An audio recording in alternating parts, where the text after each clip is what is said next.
Mississippi House of Representatives is now in session. Please let the House come to order. Please stand as we're led in prayer today by the gentleman from Clay. Remain standing thereafter for the pledge. May we pray. Thank you, Lord, for the day that we've seen. Thank you, Lord, for letting us see this day that we've never seen before again. Lord, go with us today, Lord, as we do the business of the people, Lord. Lord, please go with us to make the decisions, to make the right votes, Lord, regardless of political values, Lord. Just help our minds to do what is right and do what we were sent down here to do.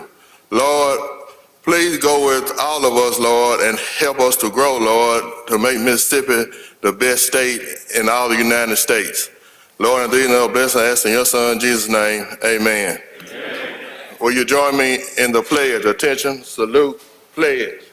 I pledge allegiance to the flag of the United States of America and to the republic for which it stands, one nation, under God, indivisible, with liberty and justice for all. Good job, Carl. Thank you, sir. Open the machine, Madam Clerk.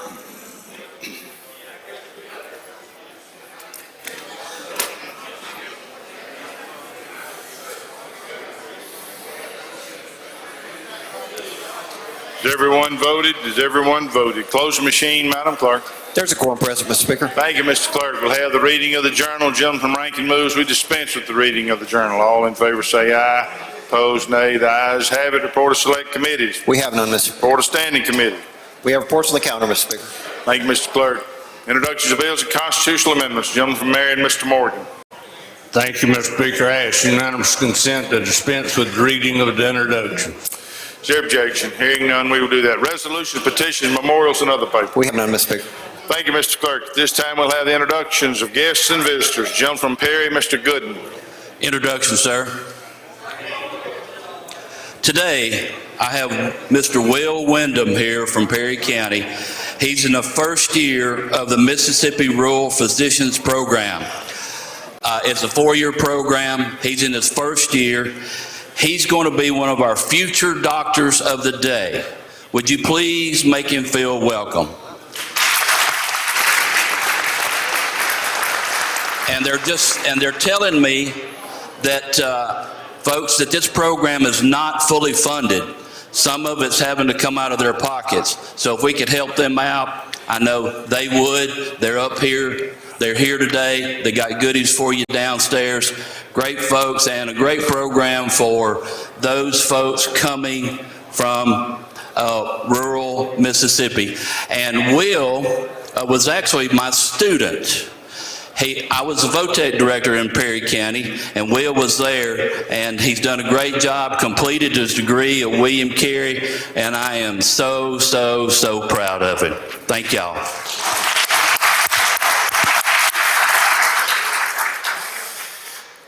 Jim from Harrison, Mr. Felsher.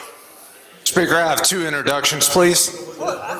First is our family physicians, pediatricians, and residents that are seated in the North Gallery. Let's give them a warm welcome. And our second is our Miss Mississippi 2021, Miss Holly Brand, who's a Meridian native, and along with many other things, serves as ambassador of Tall Wars program sponsored by the Mississippi Academy of Family Physicians. Ms. Brand visits schools across our great state, educating students about being tobacco-free. Let's give her a warm welcome. Jim from Pike, Mr. Mims. Thank you, Mr. Speaker. On behalf of the Pike County delegation, I would like to recognize in the North Gallery Dr. Jennifer Golson, who is a family practice physician in the Summit area. Please help me make her feel welcome.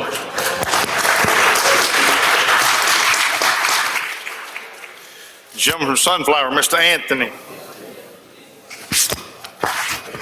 Thank you, Mr. Speaker. In our North Gallery, I know the gentleman just recognized them, but we have someone special here from the great city of Indianola, Mississippi, Dr. Catherine Patterson, emergency medical doctor there and a family medicine from Indianola. We want to make her feel welcome this morning.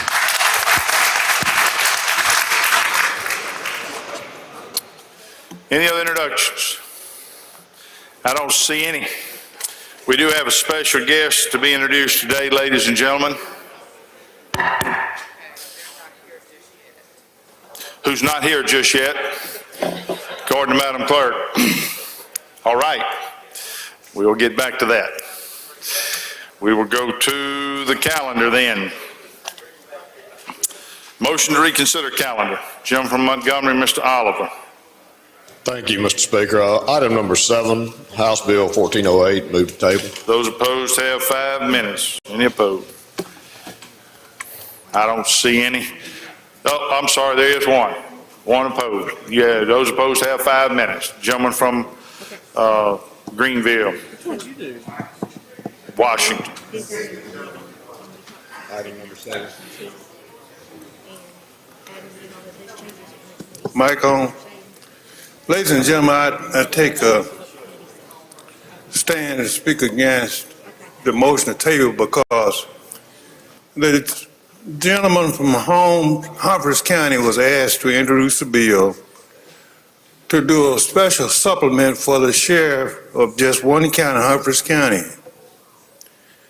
Somehow, because of age and because sometimes we get busy, he did not get that bill in by the deadline. So when this bill came across, 1408, I assisted him in doing an amendment. And that amendment simply allows the county to pay the sheriff an additional supplement for E911 services. It had nothing to do with anybody else.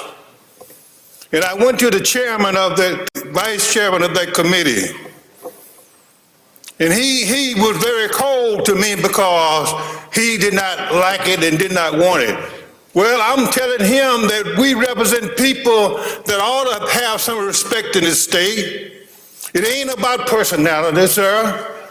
It ain't about you and it ain't about me. We were asking you to do something that the people asked for. If we can't ask you to assist us to help the people down here, then why are we down here? Why are we down here? I'm not down here to play games. I'm too old. I've been here 28 years. I've never been disrespected like the gentleman from Carrollton disrespected and ignored us yesterday like he is God. He is not God. He is on a committee. He is to do some service. I am entitled to have respect as a member, and the gentleman from Humphreys County was trying to service his people, and when we ignore a plea from a member to help the people of Mississippi, we don't deserve to be here. So I propose a motion to table because that bill is important. Since the gentleman from Humphreys did not make that deadline, then the people wanted some relief. So I stepped in to help him. But this man act like he is God over here. He ain't God. You all are here to serve the people just like I am. And I know y'all look at color. I don't represent color. I represent people here. And you don't disrespect me because of my color. I have the same rights as every other member. Excuse me, gentlemen. The motion to be addressed is a motion to table. We need to be addressing our comments to why the motion to table should not be passed. I know you don't like what I'm saying, but I'm speaking to that. But I'm finished now. I see what we got in this body here. All right. Anyone else wish to speak against the motion to table? No, only those who are against the motion to table. All right, I don't see any. If you favor the motion to table, indicate by saying aye. Opposed, nay. Noes have it, noes have it. Motion to table fails. Anyone else on a motion to reconsider calendar? Gentleman from Pike, Mr. Mims. Thank you, Mr. Speaker. I'd like to go to item number 8, House Bill number 733, move to table. Those opposed have 5 minutes. Any opposed? I don't see any. If you favor the motion, indicate by saying aye. Opposed, nay. Ayes have it. Gentleman from Newton. Thank you, Mr. Speaker. I'd like to go to item number 10 on motion to reconsider House Bill 616 to move to table. Those opposed have 5 minutes. Any opposed? I don't see any. If you favor the motion, indicate by saying aye. Opposed, nay. Ayes have it. Gentleman from Marshall, Mr. Kincaid. Thank you, Mr. Speaker. I'd like to go to item number 3, House Bill 1035. And I would like to, I have an amendment on this bill, so I need to bring the bill Motion back is to up. reconsider the vote. All in favor say aye. Opposed, nay. Ayes have it. Bill is back before the House. Gentleman is recognized for an amendment.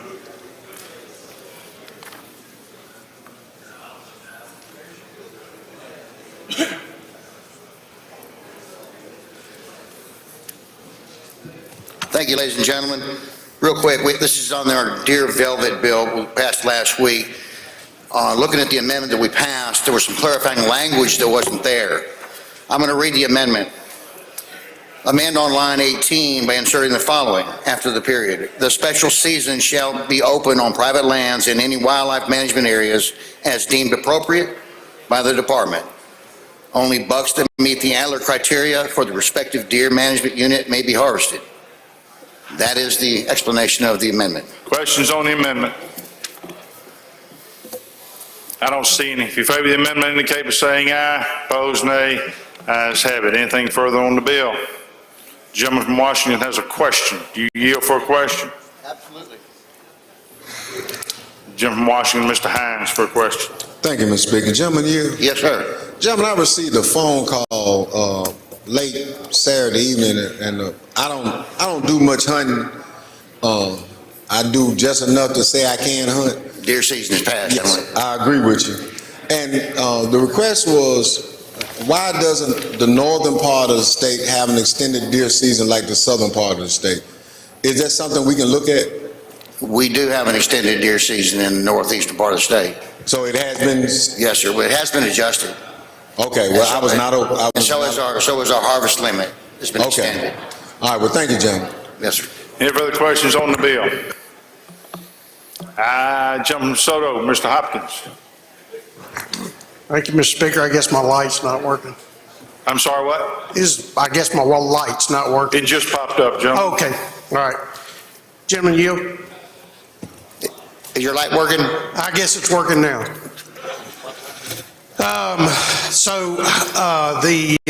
The amendment makes it private and public. Is this open to everybody, or how do we decide who gets to hunt? Is it draws? What happens? This would be an open hunt. The rules and regulations will be set by the commission.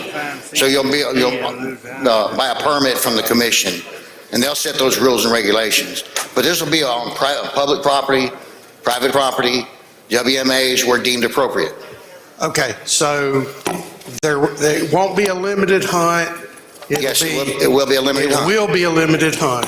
Okay, is it the same rules on private land as it is public land? Yes, sir. It is. No more than 3 days, no less than 5. Okay, thank you. I don't see any further questions. Open the machine, Madam Clerk. Question recurring House Bill 1035. If you favor the bill, vote aye. If you're opposed, vote nay. Has everyone voted? Close machine, Madam Clerk. By vote 119 yeas and 2 nays, bill passes.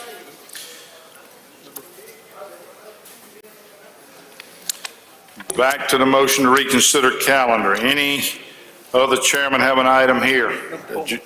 Gentleman from Tishomingo, Chairman of Military Affairs. What you got? To reconsider the vote by which the vote was taken for purpose of amendment. Thank you, Mr. Speaker. I'd like to reconsider the vote by which the vote was taken for the purpose of amendment on House Bill 1177. Motion is to reconsider the vote. All in favor say aye. Opposed, nay. The ayes have it. The bill is back for the House. Thank you, Mr. Speaker. There was a few questions about this bill when we took it up the other day. We held it on a motion for the purposes of amendment. I'd like to have the clerk to read the amendment, please. Madam Clerk, can you read the amendment?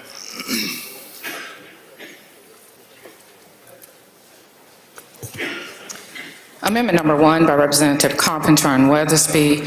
Amend after the period on line 14 by striking the language through the period on line 16 and inserting in lieu thereof the following. Prior to making any conveyance on behalf of the state, the Adjutant General shall make a written determination that such real property is not suitable for any current or future training purposes. Where such real property is conveyed to a subdivision of government or state agency, institution, public university, or community or junior college, such real property may be conveyed for any consideration and upon such other terms and conditions as the Adjutant General may deem advisable. Where such property is conveyed to a private entity, it shall be sold for not less than the fair market value as determined by the average of at least 2 appraisals by qualified appraisers who shall be certified and licensed by the Mississippi Real Estate Appraiser Licensing and Certification Board. All monies derived from the sale of any property shall be deposited into a special fund in the state treasury and shall be expended only for the benefit of the Mississippi Military Department. Amend the title to conform. Thank you, Madam Clerk. Ladies and gentlemen, I think that solves all the questions or answers all the questions we had about the legislation the other day. Public Properties came to me and they had a little concern, but this was basically their amendment, and I think it satisfies all the questions asked. So with that being said, Mr. Speaker, I'll yield to any questions. Questions on the amendment? I don't see any. Move final passage. In favor of the amendment indicate by saying aye. Opposed, nay. Ayes have it. Any questions on the bill? I don't see any. Open machine, Madam Clerk. Question occurs House Bill 1177. Are you favor the bill, vote aye. If you're opposed, vote nay. Has everyone voted? Closed machine. Madam Clerk, by a vote of 120 yeas, 0 nays, the bill passes.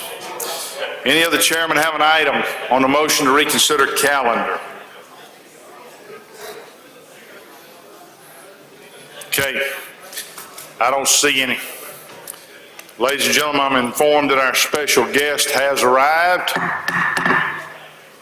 I'm going to ask you to take your seats, suspend conversations, and give us your attention.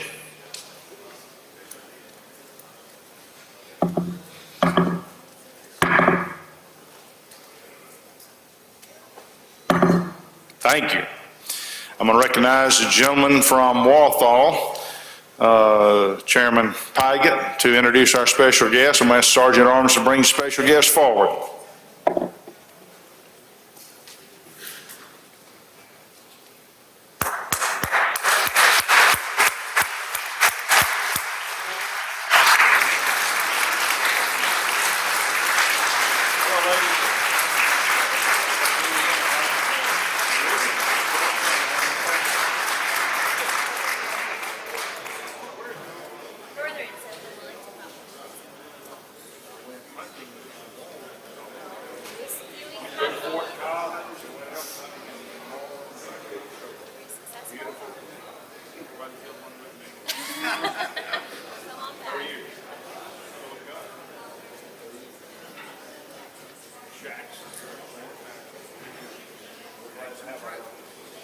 Y'all stand right here. I'm going to let Mr. Pygott.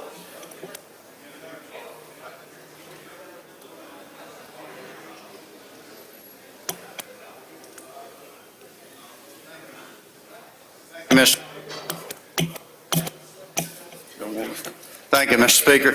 We have 3 special young ladies with us here today. We have Miss Mississippi, Holly Brand from Meridian. We have Miss 22 Dixon National, Leah Murphy from Jackson Prep here in Jackson.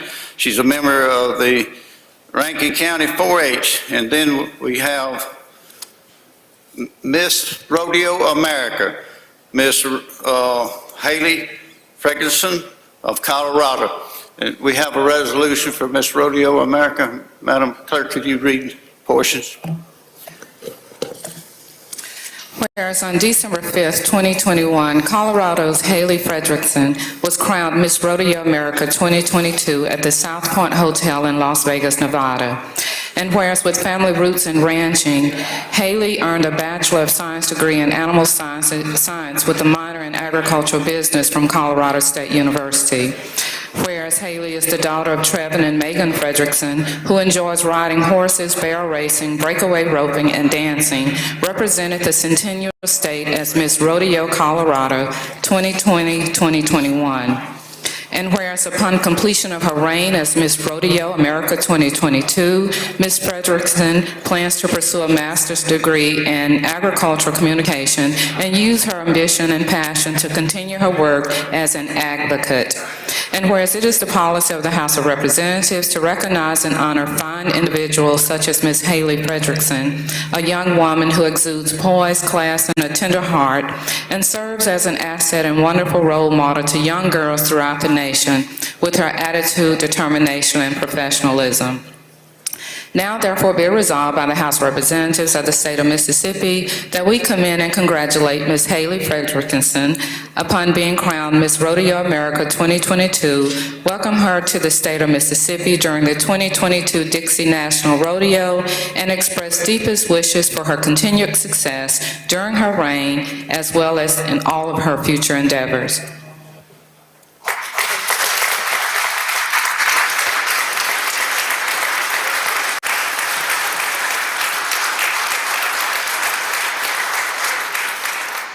Thank you, House. I'll give you Miss Rodeo America for a few words. Well, first of all, thank you all so much for welcoming me in.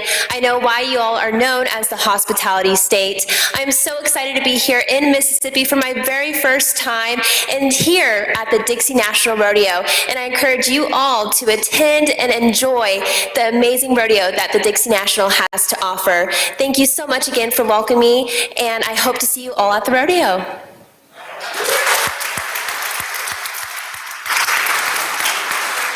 Thank y'all. I think all of these young ladies deserve a big hand. Thank y'all for.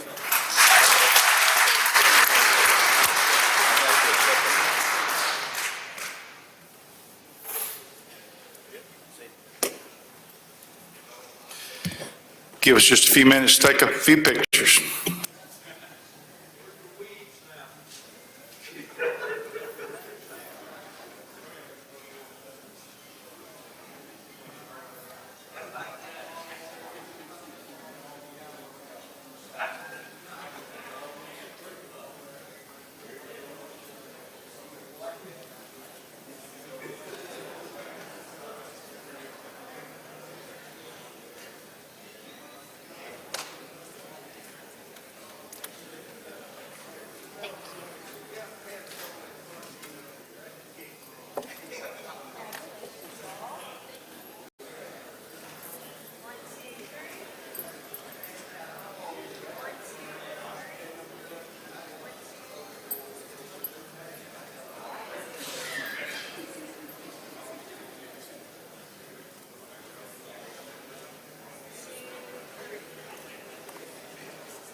Thank you for doing that. You got that, man?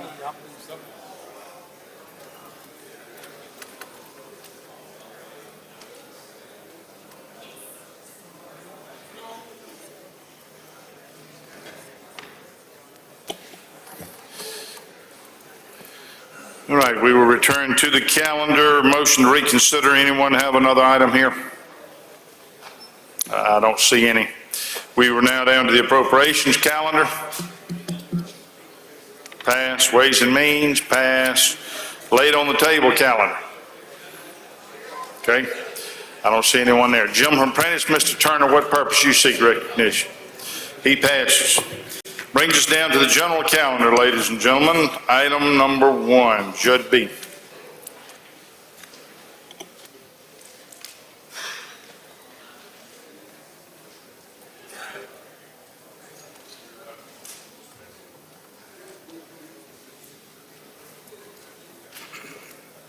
Thank you, Mr. Speaker. Item number 1, it's been read for the third time. I'd call it up, House Bill 1196, and I have an amendment.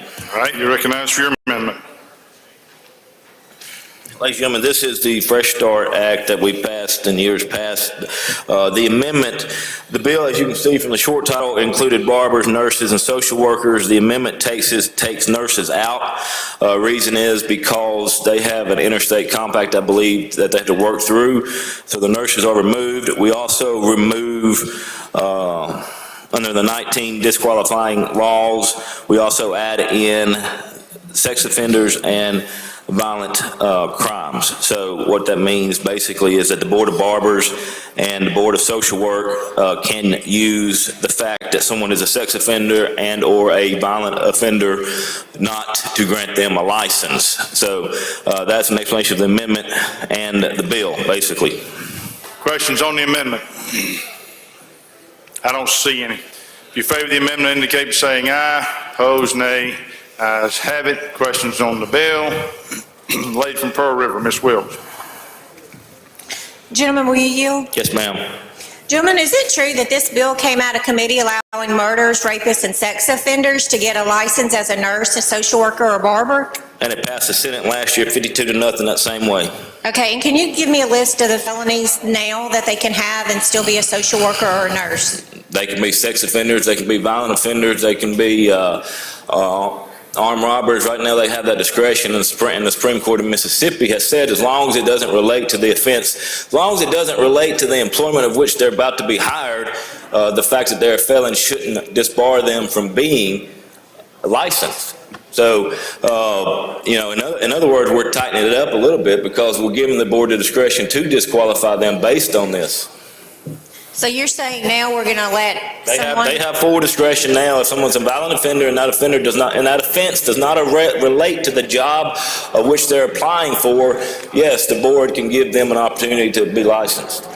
So you don't think anyone that's guilty of any of these offenses that they can work with the social workers who are there to protect? Well, what we're saying is they can be disqualified if they have this offense now. Lady, let me explain something to you. I know where you're going with this. What we're doing is we're trying to get people who have paid their debt to society, who have done their prison time, who have done their probation, who have done everything that has been allowed for them to do under the law. We're trying to put them back to work.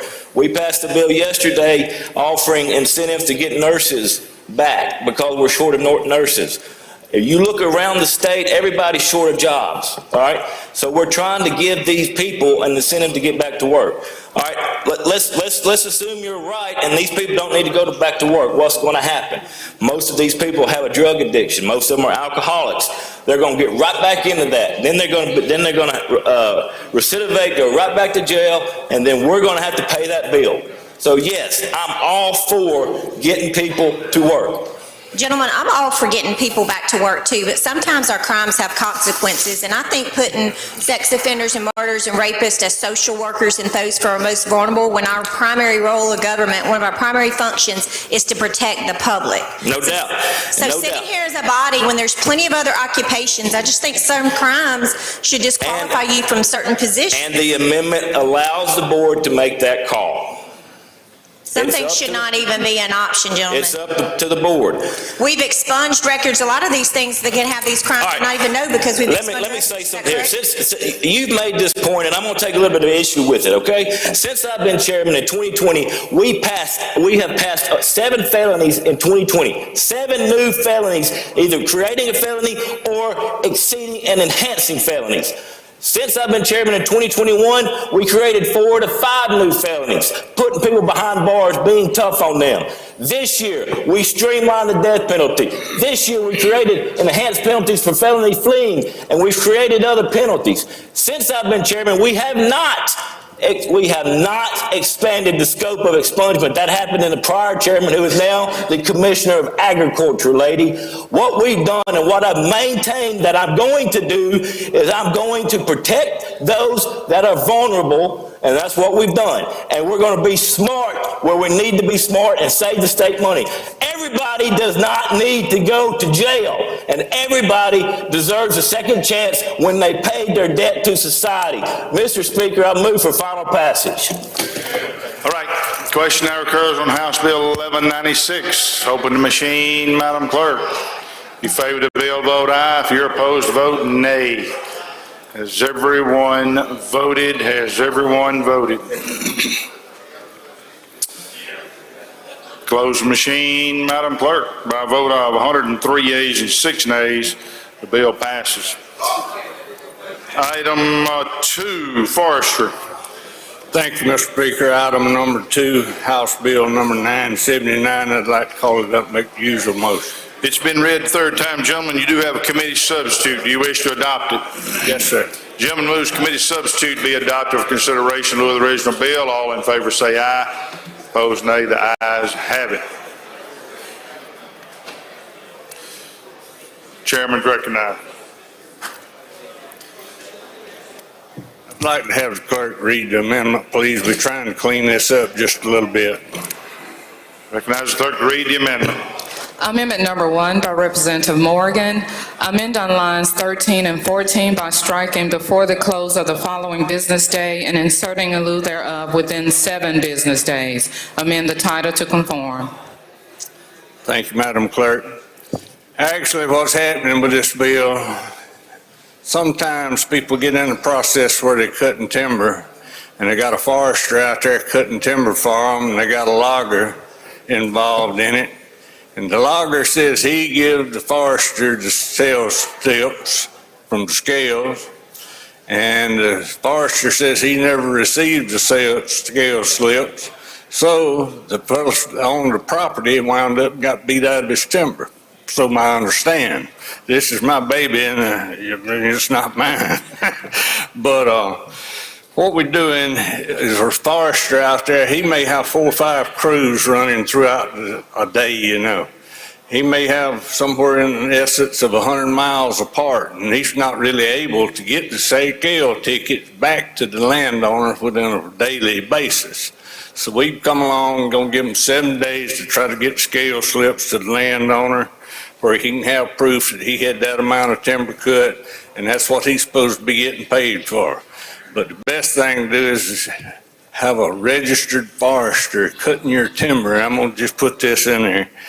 Have a registered forester cutting your timber, taking care of it, have a contract on it, and once that contract's signed, somebody's gonna be liable for it.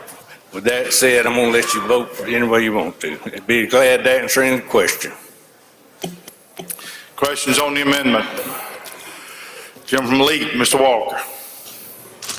Gentleman Yield. Yes, sir. I have a question. This applies if you have a registered forester, I guess, managing your timber process. But if the landowner contracts directly with the logger, is there anything in there to address any misdeeds? The logger is supposed to give you forester the scales tickets within a 7 day, and he's supposed to get them to the landowner within 7 days. I mean, that way a lot of times we run into a process where we got air property, somebody's living out of state. And you know, I first said whatever would work for the forester and the logger and the landowner, but if that's gonna happen, we don't really need a bill. But with this happening from the man from Choctaw, and he wanted a bill brought out, and I got stuck with it. All right, thank you. You can vote, Mr. Speaker, whatever.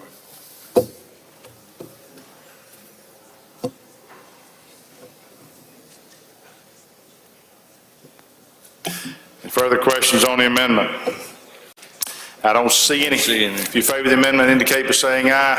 Opposed, nay. The ayes have it. Anything further on the bill? That's it. Questions on the bill?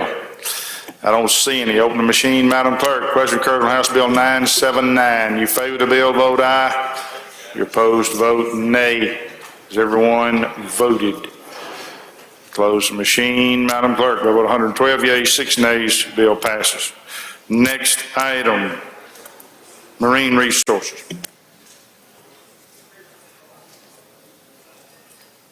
Excuse me, Jennifer Lee, Mr. Thompson, what purpose you seek recognition? Thank you, Mr. Speaker. Today, I'd like to introduce the doctor of the day. The doctor of the day is my friend. I'm just honored to introduce him today. It's Dr. Vernon Rayford. He's an internal medicine and pediatric doctor in Tupelo, Mississippi.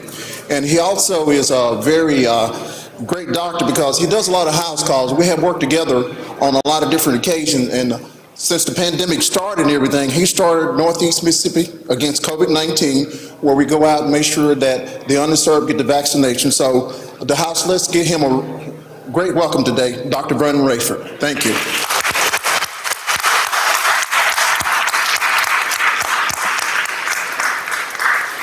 Jim from Harrison, Mr. Felsher.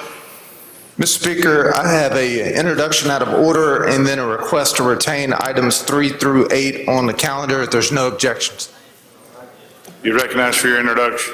Yes, sir. The introduction again is for Miss Mississippi 2021, Miss Holly Brand, and she was stuck over in the Senate when we introduced her first, so she's with us now. If everybody could give a warm welcome in the North Gallery to our Mississippi Holly Brand. Oh, did he? Oh, okay. Sorry. 3 times.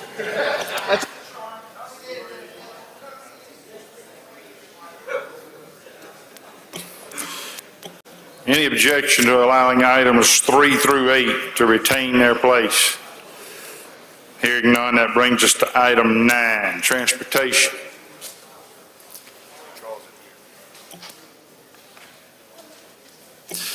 Okay, I don't see the chairman or the vice chairman. Brings us to item 11, education.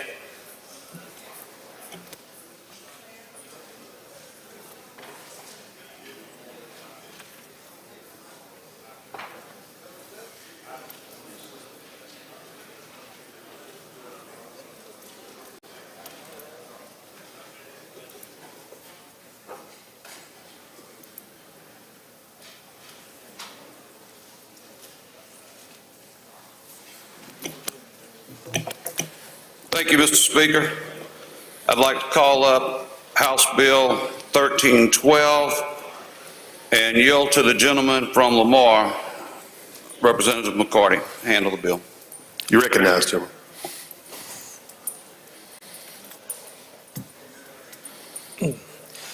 Thank you, Mr. Speaker, and thank you, Mr. Chairman. House Bill 1312 would repurpose the Equity and Distance Learning Act, which, as you'll remember, is the legislation we passed in the summer of 2020 to address the distance learning issues we have in Mississippi.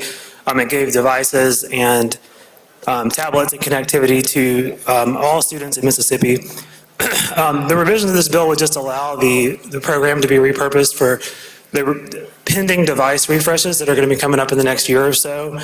It would allow districts across the state to combine their purchasing power, similar to what they did in the original version of this bill. The majority of the funds in this program are going to come from the local district, so it can be from any of their COVID dollars they've received or their other local funds. It simply gives them a mechanism to purchase things in bulk, which was one of the key features of the bill as we passed it originally. The bill does call for a $10 million appropriation that the legislature may make. It's not a shall, it's a may. That would simply help to defray some of the costs for districts, and that would be distributed on a pro rata share, so every district would receive their proportional amount depending on their enrollment and their needs. So that's a brief explanation of this bill. Questions on the bill? I don't see any, gentlemen. Gentleman moves final passage. If you're in favor of the bill, vote aye. If you're opposed, vote nay. Has everyone voted? Has everyone voted? Close the machine, Madam Clerk. By a vote of 113 yeas, 7 nays, the bill passes. Next item, gentlemen. They're right there at my desk. No, it's on. Thank you. I'd like to call up House Bill 1170 and yield to the gentleman from Lafayette County, Representative Louise, to handle the bill. Gentleman is recognized. Thank you, Mr. Speaker. Thank you, Mr. Chairman. House Bill 1170 addresses our dyslexia therapy scholarship program. What we're doing here is just allowing certified academic language therapists to be added to those that provide dyslexia services. You'll notice throughout the bill, we're just adding that language where you see dyslexia therapists, we're allowing these certified therapists as well. That's an explanation of the bill. Questions on the bill? I don't see any. Gentleman moves final passage. If you're in favor of the bill, vote aye. If you're opposed, vote nay. Has everyone voted? Has everyone voted? Thank you. Close the machine, Madam Clerk. Okay. By vote 114 yeas, 0 nays, the bill passes. Next item, gentlemen. Mr. Speaker, I'd like to ask for unanimous consent to skip forward to the other education to item 28. Is there objection? Seeing none, gentlemen, we'll do that. Okay, I'd like to call up House Bill 522. And the explanation of that bill, all this bill does is for non-public schools, we're just authorizing them to use the regional agencies for criminal background checks. Right now, they're accredited schools, but if they're not accredited through the MDE, they can't use the background checks. All we're doing is trying to give them the authority to be able to use it to do the background checks for their schools. And that's an explanation of the bill. Questions on the bill? I don't see any. Gentleman moves final passage. If you're in favor of the bill, vote aye. If you're opposed, vote nay. Bird's here. Has everyone voted? Has everyone voted? Close the machine, Madam Clerk. By a vote of 120 yeas, 0 nays, the bill passes. Next item, gentlemen. House Bill 526, and I'd like to recognize the gentleman from Forest, Chairman Byrd, to handle the bill. Chairman's recognized. Thank you, Mr. Speaker. The bill is a vehicle for children with a diagnosis of dyslexia to participate in the ESA. Current requirements are that you have a current IEP. It's difficult for a child with dyslexia to get an IEP in some cases because they're so smart that they're not failing, but they're struggling to learn to read. So that's what this does. It just allows a diagnosis of dyslexia in accordance with our statutes to be a qualifier for the ESA. If there are no questions, Mr. Speaker, I move final passage. Questions on the bill? Don't see any. Gentleman moves final passage. Open the machine, Madam Clerk. Thank you. If you're in favor of the bill, vote aye. If you're opposed, vote nay. Has everyone voted? Has everyone voted? Close the machine, Madam Clerk. By a vote of 121 yeas, 0 nays, the bill passes. Next item, gentlemen.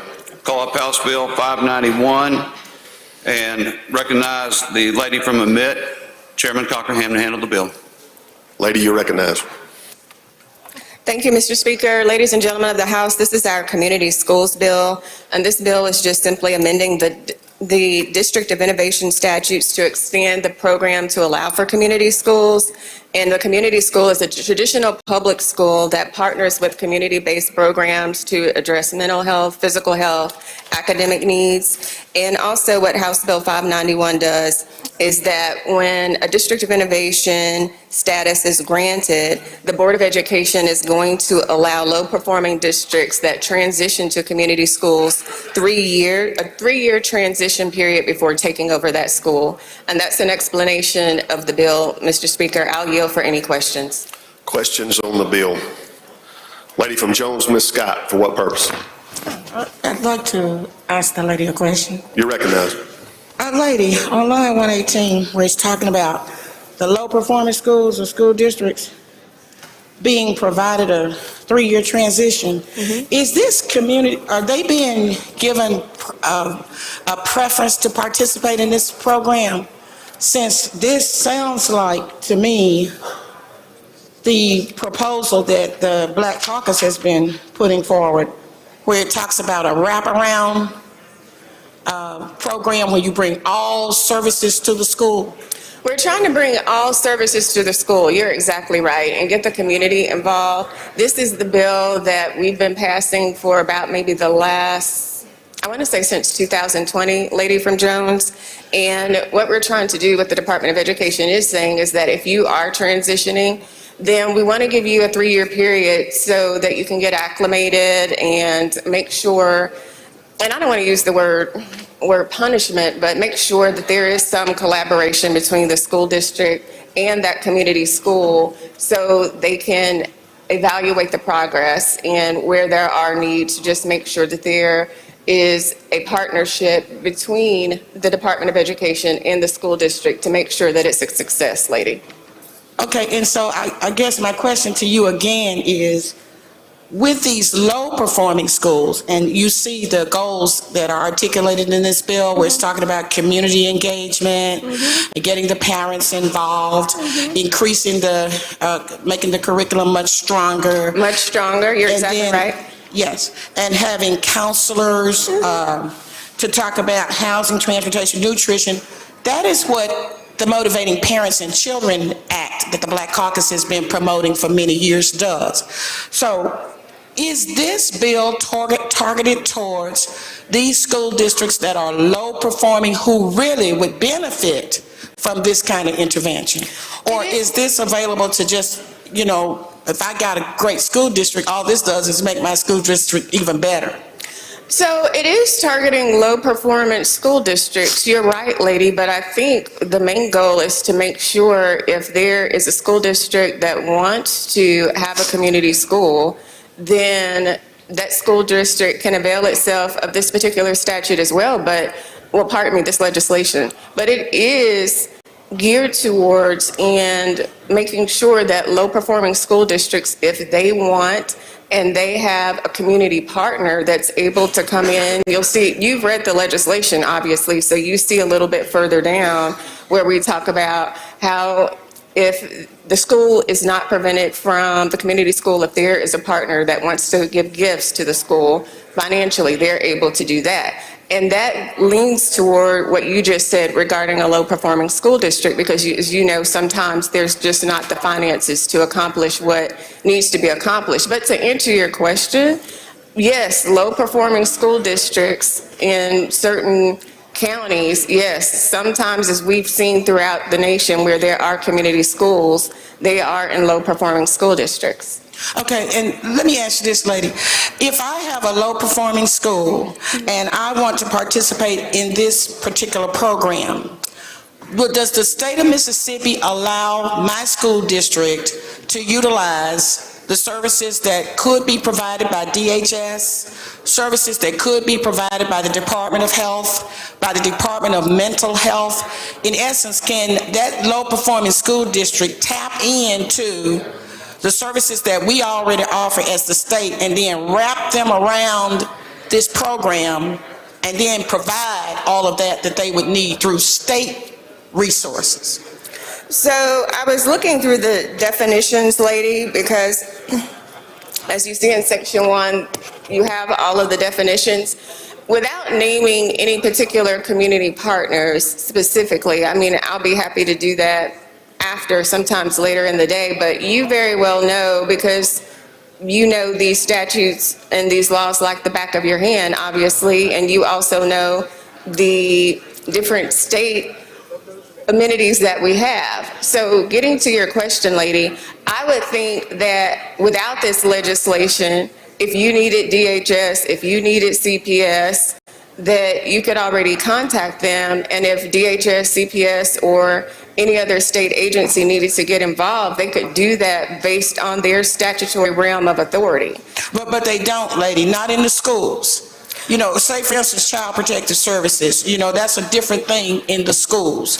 Even DHS is a different thing in the schools. I said it within their statutory realm of authority, so if they, that's what I said, within their statutory realm of authority, so if they can't do it, then they can't do it. This, again, is a community partnership. So I'm just being showed by council, you know, line 52, medical, dental, vision care, and mental health services. That's all the services that you just named when you started questioning me about what the community schools were going to be able to do. So all the activities, all the support that you named when you first started doing your Q&A, then that is what the community partner is going to be doing and providing to the schools.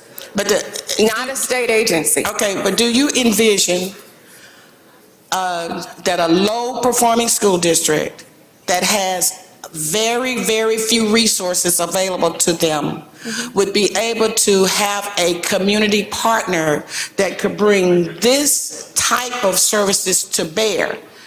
That's my question to you. If we're going to involve low-performing school districts who have very little resources, do you think they would be able to bring those, would have the money to hire counselors, to hire nutritionists, to make sure that they've got people coming in that's helping people with housing, with food, with what it takes to make a stable household? Then you move to education.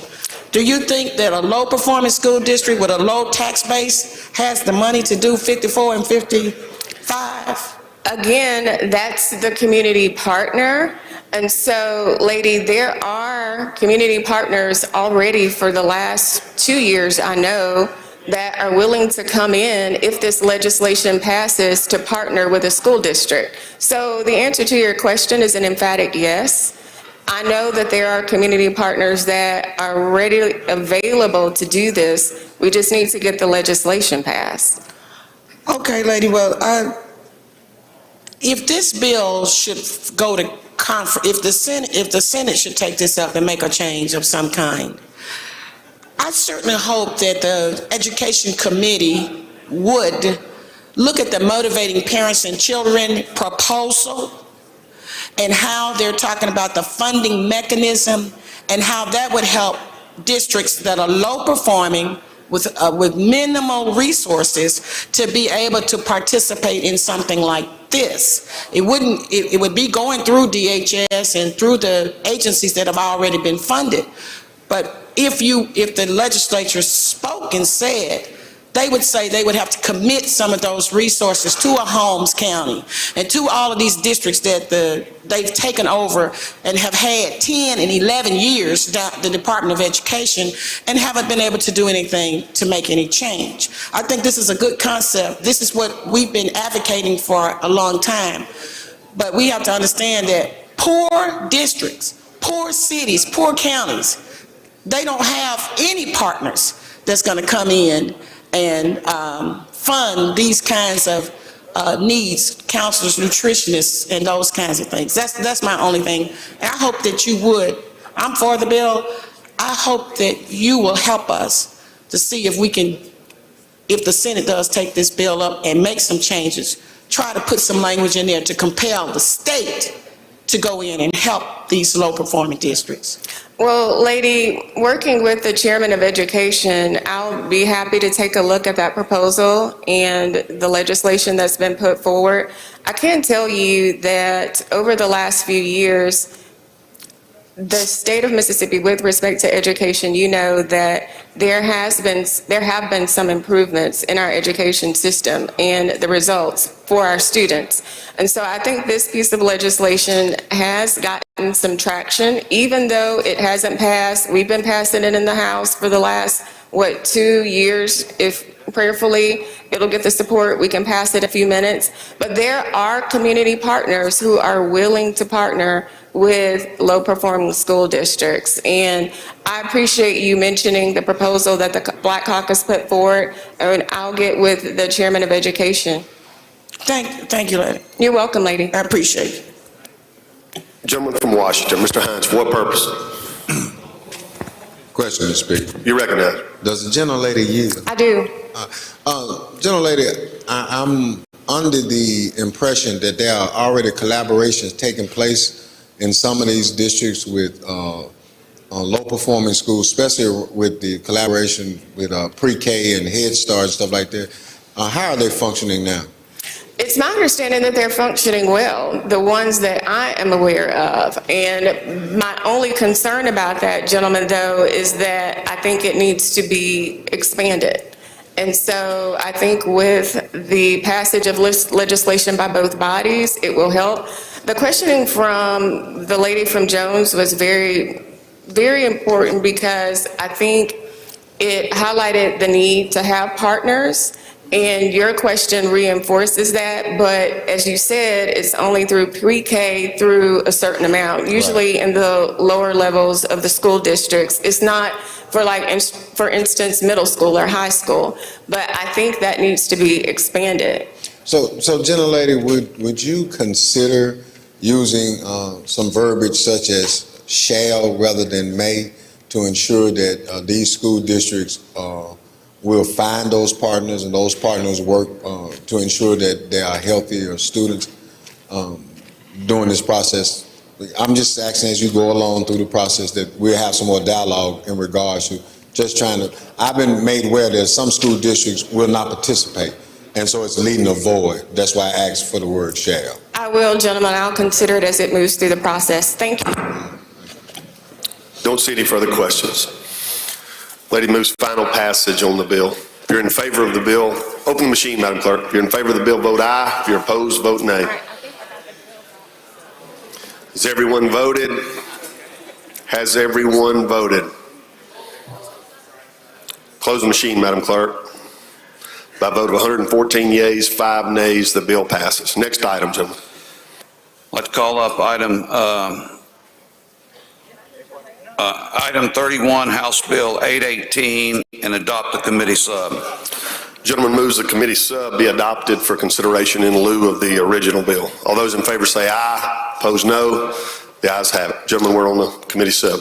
I'd like to recognize the gentleman from Harrison, Representative Belcher, to handle the bill. Gentleman's recognized. Thank you, Mr. Chair, Mr. Speaker. House Bill 818 addresses 2 necessary changes in the Mississippi Computer Science and Cyber Education Equality Act that we passed last year. The first change will allow for classified or certified staff to teach computer science at the elementary level. The second would allow for schools with fewer resources to teach computer science and cyber education in a central designated area. Mr. Speaker, that concludes an explanation of the bill. Questions on the bill? Don't see any. Gentleman moves final passage. Open the machine, Madam Clerk. If you're in favor of the bill, vote aye. If you're opposed, vote nay. Has everyone voted? Has everyone voted? Close the machine, Madam Clerk. By a vote of 116 yeas, 2 nays, the bill passes. Next item. Item 32, call up House Bill 879 and yield to the gentleman from Lamar, Representative McCarty. Gentlemen, you're recognized. All right, thank you, Mr. Chairman. Let me grab my bill folder here. Okay, House Bill 879 would make a couple of revisions to the Education Enhancement Fund regarding the date of issuance on the procurement cards that teachers get for their classroom supply purchases. The problem we see now is that a lot of teachers don't receive these until the beginning of the school year or after school has already started. So this would revise the date that those should be issued to the school district, and then also provide that the district must give those cards out by the 1st of August. This bill also addresses the fluctuating funds in the school supply fund. Right now, it's a percentage of the EEF. This bill would change it to a fixed amount so that teachers would receive a consistent amount each year in the amount of $600 or $700 per year for their classroom supplies. This would prevent in years when revenue is down from the amount they get in their school supply fund card also going down. That's a brief explanation of this bill. Happy to yield for questions. Questions on the bill? Don't see any. Open the machine, Madam Clerk. Gentleman moves final passage. If you're in favor of the bill, vote aye. If you're opposed, vote nay. Has everyone voted? Has everyone voted?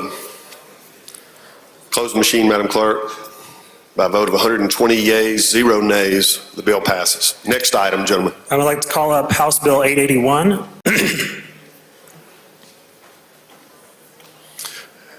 You're recognized, gentlemen. So House Bill 881 would make some revisions to the funding mechanism for our university-based programs. These changes are simply to put us in compliance with federal regulations on IDEA Part B and Part C money. So the changes to the bill would allow the money to flow through the Department of Education to the university-based program rather than flowing from the department directly to the university-based program. Again, this is a change we needed to make to be in compliance with federal regs. That's a brief explanation of the bill. Questions on the bill? Don't see any. The gentleman moves final passage. Open the machine, Madam Clerk. If you're in favor of the bill, vote aye. If you're opposed, vote nay.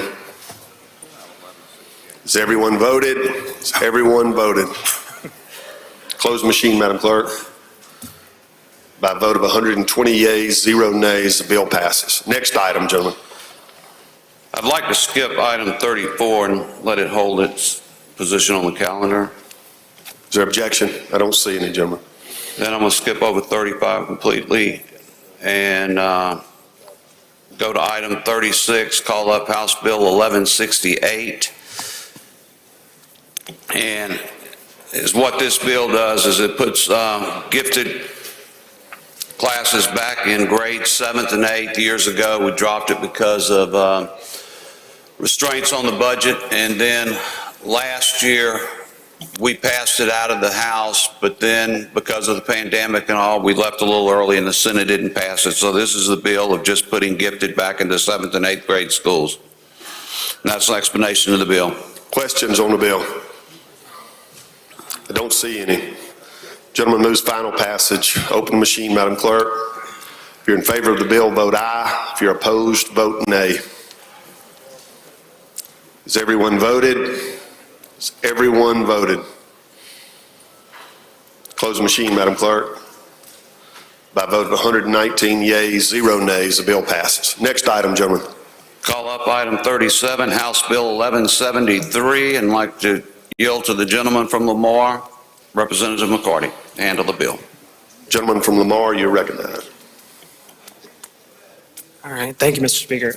House Bill 1173 would revise some of the public purchasing law to give school districts discretion on purchases of items that are not typically resold, so that they're not forced to go through a reverse auction process for items without a reseller. This will save districts money and also make the process a little bit more simple for them. This is a request that we've received from a lot of school districts just to make this a little bit easier for them as they're purchasing curriculum and supplemental programs, things like that.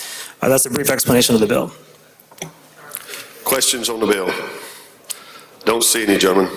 Gentleman moves final passage. Open machine, Madam Clerk. If you favor the bill, vote aye. If you're opposed, vote nay. Has everyone voted? Has everyone voted? Close the machine, Madam Clerk. By a vote of 116 yeas, 3 nays, the bill passes. Next item, gentlemen. Just looking for Representative Porter. Is he here? If he's not here, I'd like to skip over 38 and let it retain its position on the calendar. Is there objection? Don't see any, gentlemen. Okay, the next item, 39, House Bill 1240. I'd like to call it up and recognize the gentleman from Union, Representative Creekmore, to handle the bill. Gentleman's recognized. Thank you, Mr. Chairman. House Bill 1240 ought to be known as the acronym bill, but this bill allows the Mississippi Community Oriented Policing Services in Schools, known as MCOPS, this grant program to expand the opportunities of the school resource officers, also known as SROs, to receive training through the Advanced Law Enforcement Rapid Response Training Program, also known as ALERT. The bottom line, this is to provide alert training for SROs in our schools. Any questions? Gentleman from Prentice, Mr. Arnold, for a question? Question. You're recognized. Thank you, Mr. Speaker. Gentleman, you? Yes. Gentlemen, is this bill going to have the same grant program that we've had previously?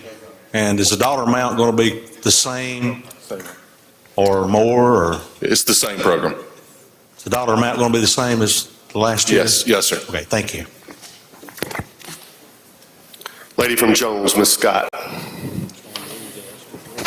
Will the gentleman yield? Yes, ma'am. Okay, now, you say this is a grant program. Is this general fund dollars being used to provide these grants? Yes, ma'am. This program provides grants for training. Okay, is it general fund dollars being used to pay for these grants? Yes, ma'am. It is general funds. All right, and it's $1,200 per trainee? I'm not sure the amount, ma'am. It's $10,000 per school district. $10,000 per school district? Yes, ma'am. Okay, and so these people, can you describe to me what a certification in alert actually is? It's law enforcement. It's more for rapid response in today's world. I mean, it's what So law are they enforcement rapidly recommends. are they rapidly responding to the threat of terrorism? What are they rapidly responding to? All the above. I'm not very versed in the alert program, but I think the acronym and the name of it speaks for itself. Thank you, gentlemen, I appreciate it. Don't see any further questions. Gentleman moves final passage. Open machine, Madam Clerk. If you favor the bill, vote aye. If you're opposed, vote nay. Has everyone voted? Has everyone voted? Close the machine, Madam Clerk. By a vote of 119 yeas, 1 nay, bill passes. Next item, gentlemen. Item 40, House Bill 1314, call it up, and I'd like to recognize the gentleman from Jackson, Chairman Geis, to handle the bill. Gentleman from Jackson, you're recognized. Thank you, Mr. Speaker. Thank you, Mr. Chairman. House Bill 1314 transfers the hiring authority of the school resources officers. No, it doesn't. It transfers the hiring authority of the attendance officers. That was at the beginning of what I was provided at the front end. It doesn't do that. And it changes the attendance officers being hired beginning July 1st, 2022 by the school district instead of by the state Department of Education. The school districts are required to employ those attendance officers who currently serve the school district without requiring them to reapply for employment and including them under the employment procedures provisions available to other school district employees, including criminal background checks and fingerprinting. MDE must transfer all funds appropriated by the legislature to the school districts by July 15th of each fiscal year. The bill revises the role of the school attendance officers supervisors employed by MDE to assist school attendance officers employed by school districts in his or her assigned Supreme Court district in the performance of their duties. The bill removes the minimum salary scale for attendance officers and will require districts to rely on the salary scale developed by the State Personnel Board for attendance officers. Lastly, the bill requires attendance officers to maintain regular office hours beginning the date of their return from the designated leave until the last day prior to the attendance officer's designated leave is scheduled to begin. If there's no questions, I move final adoption. Questions on the bill? Gentleman from Kemper, Mr. Evans. Thank you, Mr. Speaker. Jim, you? Certainly. Jim and my school attendance officers, they've all called me and said they're against this because they don't want to play politics with local school boards. So when they go and get on Sally and Johnny's mom and daddy because they're not going to school, they're worried about the school board going to call and threaten their job because they're out there doing their job. So what's going to protect these school attendance officers from actually doing their job and not getting involved in local politics, trying to make the kids go to school? The superintendent and the school board.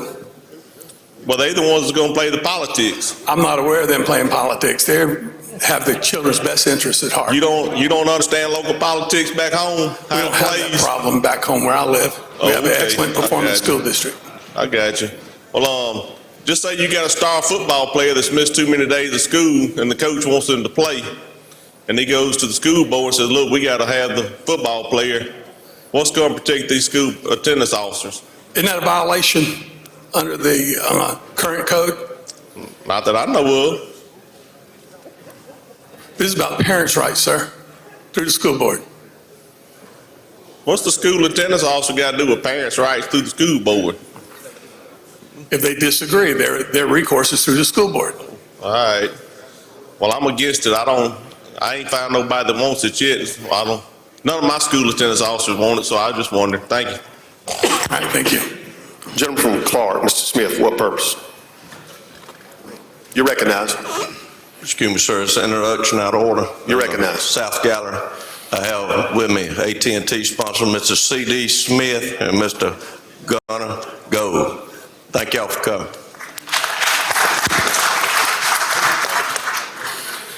Gentleman from Tishmingo, what purpose? Thank you, Mr. Speaker. Gentleman, you. Certainly. Why are we doing this? I believe it comes as a request from the superintendents and school boards and education as a whole. Also, there's been a request to most of us, to many of us, that MDE is overly involved in education in our state. We're giving a piece of the authority back to the local school district and the school board, who most of us believe is the organization that should be responsible for oversight of our children's education. But our school resource officers live in our districts. They vote for us, and they've expressed concerns about this. Okay, this is not resource officers. This has to do with attendance officers.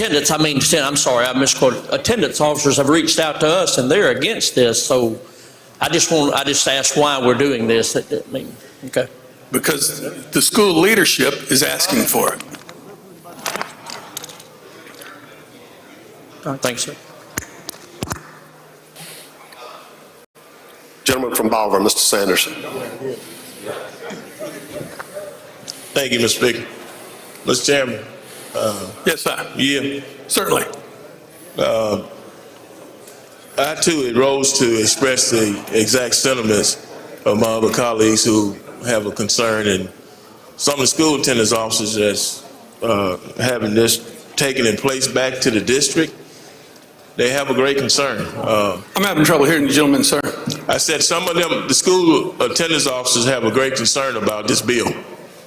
Certainly there are some that are concerned about it. It requires them to have regular business hours. It puts a different person or different group of people with closer oversight, and requires them to meet the local standard in performance instead of just what a long-distance supervisor from another part of the state may have over their job performance.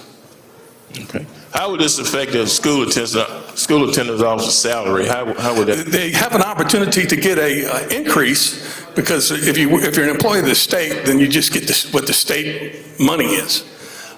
If you have a school district that has the capability that wants to pay that attendance officer more, then the school board and the funding sources can be increased for that person or persons. Is there some consideration that we can take a look at some of the things that's included in there and maybe just look at it in its entirety and see if there's anything that the school attendance officers are concerned about that we can look at? Certainly, as we work any measure through the process, we're always open to making it better. Okay, thank you. Gentleman from Hines, Mr. Brown.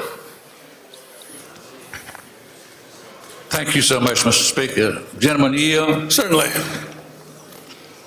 I think it probably is a good change, Mr. Chairman, but my question to you is, what about funding for this transfer of responsibility? The funding, as I alluded to earlier, is moved from the MDE to the local school district by July 15th of each year. Okay. So the school district receives the money that MDE was appropriated. And of course, this is additional money to the requested budgetary amount that the district would all... That's correct. It goes to the school district where the attendance officer is employed. I mean, over and above the general fund that it receives. It's an increase. That money moves from MDE to the school district.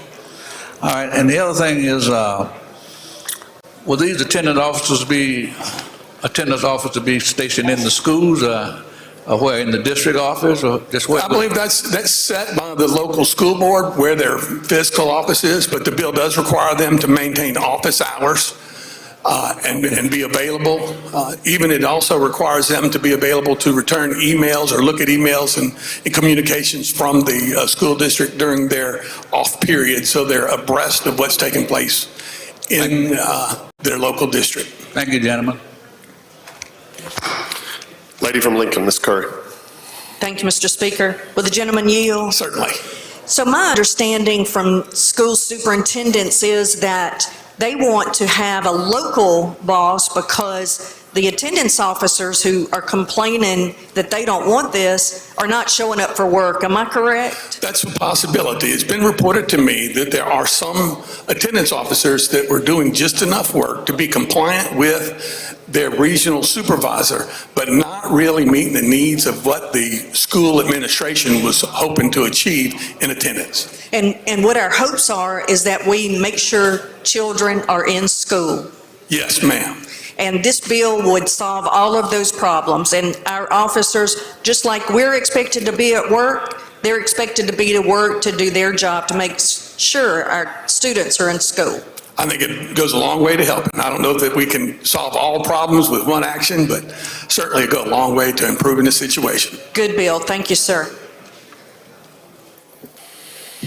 Gentleman from Knoxville, Mr. Mickens. Thank you, Mr. Speaker. Gentlemen, will you yield? Yes, sir. Gentlemen, are you aware that each school district have people in their school, the superintendent that responsible for school attendance, the school attendance work as well as the school attendance officer? All right, if you're talking about the people that do the student accounting, yes, most school districts have somebody to do the accounting of students attending as well. Yes. So are you aware that it could be, as the gentle lady said, that those people might not be reporting the right numbers to the school attendance officer? This bill's not about who's reporting what numbers. It's about the changing of who's hiring and who's supervising the school attendance officer. And it's making sure that the local governing body has oversight so that there's good communication for just what you alluded to. But I understand you said your school district don't have political problems, but I would say 80% of the schools district in the state of Mississippi have political problems with superintendents and school boards being elected. And then school attendance officers, superintendents are no longer elected. I didn't say that, sir. You said superintendents and school boards. School boards, sir. And are you aware that school attendance officers have to attend court? Are you aware of that? I'm not aware of all of the responsibilities of a school attendance officer. If there's an action where the school attendance officer has to report to the court, then I would expect them to attend, just like any other enforcement person that's employed within the body of our state. Right, they attend, but you're not aware of that. But you're bringing such a bill out here would affect a bunch of school attendance officers, sir. And are you aware that you said they'd have more oversight with being in the school district, and that MDE wanted to, I would just say, get rid of them? Are you aware that they were supposed to receive a 3% increase in pay, but they didn't? I couldn't speak to that. Okay, but you're bringing this bill. The bill's not about pay increase. It's about understand. Who's going to be the person hiring and responsible for supervision. And under this bill, then if the state doesn't give a 3% pay increase, then the local school district can, if they're capable and if they wish to retain great employees. You got to remember that human capital is one of the hardest things to come upon today. We're a shortage of employees across our state and nation. And most people, and we've passed legislation in this body thus far this year that allows leadership to increase pay. And this is going to go a long way to helping that, to have high quality school attendance officers in our school districts. So, sir, so you would be inclined if the school superintendents and board don't give them their pay or don't increase pay, you would be inclined to bring a bill to force them to do that? I'm not in that appropriations committee. I'm on Ways and Means. And I'm certain that the chairman that handles that in appropriations would be taking the appropriate action regarding funding for our school districts. Thank you, gentlemen. Mr. Speaker, I have a motion at the proper time. What would that motion be, gentlemen? That this bill be tabled because it's a bad bill, sir. Motion is to table because it's a bad. Gentleman's motion to table. If you're in favor of the motion to table, indicate by saying aye. Opposed, no. The ayes have it. The ayes have it. Next item, Mr. Chairman.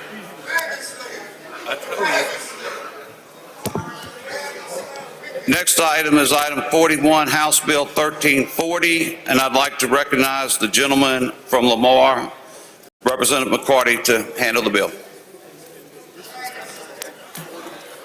Gentleman's recognized. Thank you, Mr. Speaker. House Bill 1340 would establish a kindergarten readiness supplemental program pilot that would allow for 1,000 students that are already participating in our early learning collaboratives to participate in additional supplemental programming on top of the normal collaborative program that they're attending. This program would have to provide devices, connectivity, as well as curriculum to the students. They'd be able to complete this at home, obviously with their family's buy-in. And again, it would be open to 1,000 students that are already registered in collaboratives. There'd be an assessment at the end to see if the benefit of the program, and then we would reevaluate from there. That's a brief explanation of House Bill 1340. Gentleman from Washington, Mr. Hines, what purpose? Question, Mr. Speaker. You recognize. Gentleman, you? Absolutely. Thank you. Like I was speaking to the gentlelady earlier from Amen County, there's some of the school districts not participating in the collaboratives wholeheartedly. Is there any language in this bill that speaks to them making a full commitment? This bill specifically sets up the pilot program that would allow for the additional supplemental material for students already in the collaborative. We do have another collaborative bill that addresses some of those other concerns that I believe you're talking about, but this legislation specifically only addresses this pilot program. We're good, thank you. No problem. Don't see any further questions. Gentleman moves final passage. Open machine, Madam Clerk. If you favor the bill, vote aye. If you're opposed, vote nay. Has everyone voted? Has everyone voted? Close the machine, Madam Clerk. By a vote of 111 yeas, 7 nays, the bill passes. Next item, gentlemen. So for House Bill 1349, I'd like to ask that that one retain its place on the calendar, and we'll skip and go to item 43. Is there objection? I don't see any. We will proceed with that, gentlemen. Next item. All right. So House Bill 1416 would establish the Student Protected Equal Access Rights Act. This bill simply mirrors federal law and would protect students on campus from having their civic organization or any other organization discriminated against if that school or if that school or school district allows for clubs in general. They'd have to also allow for any kind of civic club, as long as it meets with all their other guidelines. Again, this just mirrors federal law. We're just putting this into place on the state level, to allow for easier enforcement. That's a brief explanation of the bill. Questions on the bill? I don't see any. Excuse me, gentlemen. Gentleman from Hines, Mr. Brown, what purpose? I'd like to ask a question, please. You're recognized. Gentleman Yeo? Yes, sir. What Protestant activities are you saying that these students can participate in? I'm sorry? It says Protestant activities that they can participate in. So that would be any kind of, young Democrats, young Republicans, any kind of group like that on a campus that is already allowed under federal law. This just simply mirrors that on the state level. So they'd still have to meet with all the other guidelines that schools have for clubs on campuses. It just doesn't allow for them to discriminate against one or the other. If they should allow clubs, they have to allow all clubs. Okay, thank you very much. Gentleman from Madison, Mr. Blackman. Thank you, Mr. Speaker. Gentleman Yeo. Yes, sir. Just a couple of questions. I've tried to read through the bill. Does this statute, does it limit the grade levels that this will apply to? It simply requires that any school that allows for a club, allow for all clubs. So you see on the lower end of the grade levels, they don't allow for student-sponsored clubs. So this would not affect them. For high schools, I guess middle schools, if they should allow that in certain grades, if they allow for any kind of organizations, they have to accept all organizations that are student-led. But if they already do not offer that, so like most, elementary schools don't allow for student-led clubs because young students aren't in a position to lead those clubs. So those schools are not affected by this. What about sponsors? Now, most of these groups, it's been a couple of years since I've been in school. Just a few less for me. Okay. Is the school required to provide sponsors? And I use the term sponsor simply mean to have some school personnel to be at least be contacted, to be available. Just as with any other club, these clubs would follow the same guidelines as any other club on campus. They would have to have a school sponsor as well. Don't see any further questions, gentlemen. Final passage. Gentleman moves final passage. Open machine, Madam Clerk. If you favor the bill, vote aye. If you're opposed, vote nay. Has everyone voted? Has everyone voted? Close the machine, Madam Clerk. By a vote of 114 yeas, 3 nays, the bill passes. Next item, gentlemen. With unanimous consent, I'd like to move to item 62, House Bill 832. Is there objection? I don't see any, gentlemen. All right. And I'll yield to the lady from Amit for an explanation of the bill. Ladies recognized.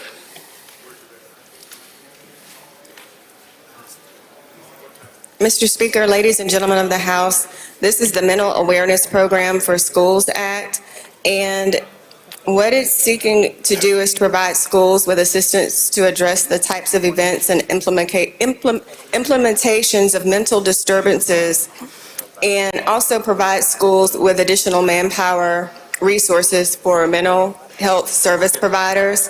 In Section 2, it just defines the terms for mental disturbance awareness and trauma-informed approaches. Section 3 provides that as funds and qualified personnel are available, every public school district and public charter school shall employ at least one school counselor at each school under its jurisdiction, and that at least one counselor shall be employed for every 250 children involved. If the funds and qualified personnel are lacking, then the section further provides that school districts and charter schools with the authority to employ at least one school counselor for the school district can do so to serve the entire district or charter school by proportionately allocating his or her time.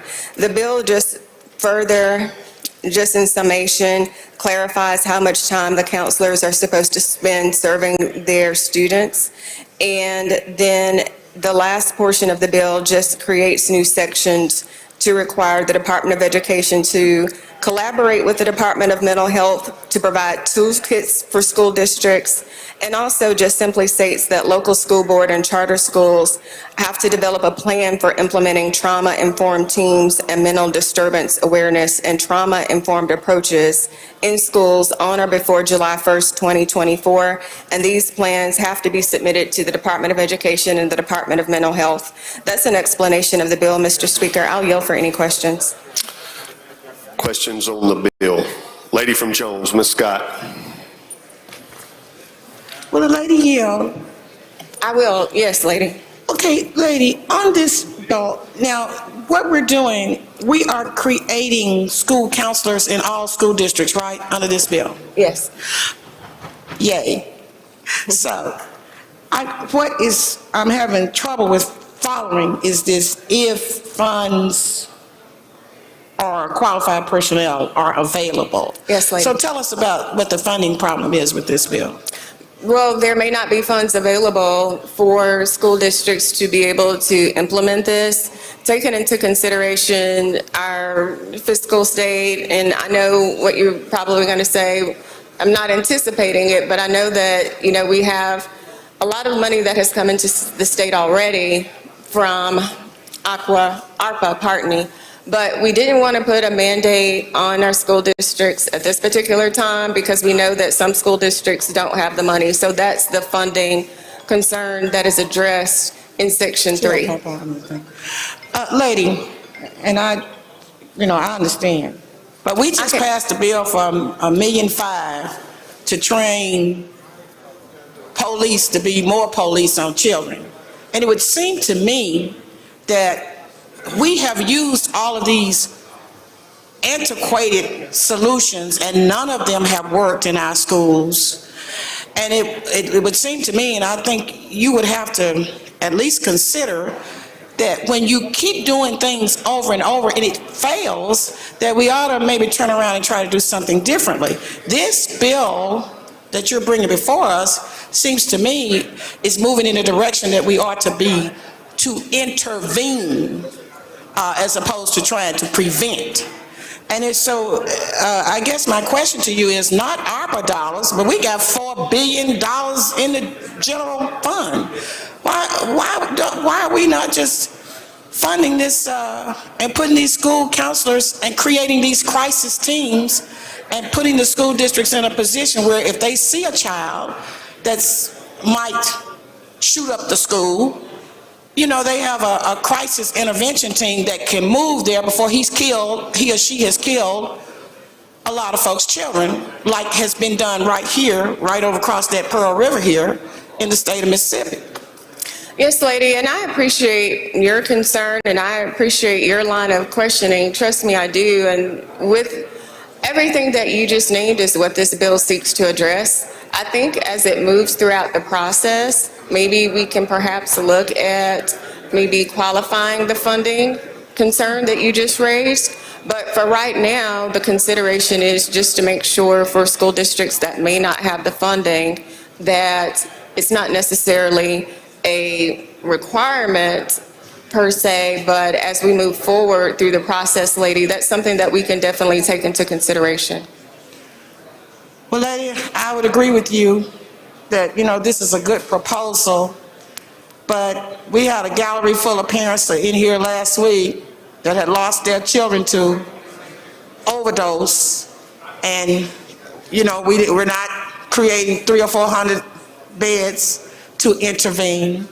We got children that clearly have problems with guns and what have you in our schools, and you've got a good bill here, and it would seem to me that the appropriators would have given you some funding. They gave you some for the police, to police children, but I'm voting for the bill. I hope that you will see if you can get some money for it, because it is needed. I appreciate you so much. Yes, ma'am. Thank you, lady.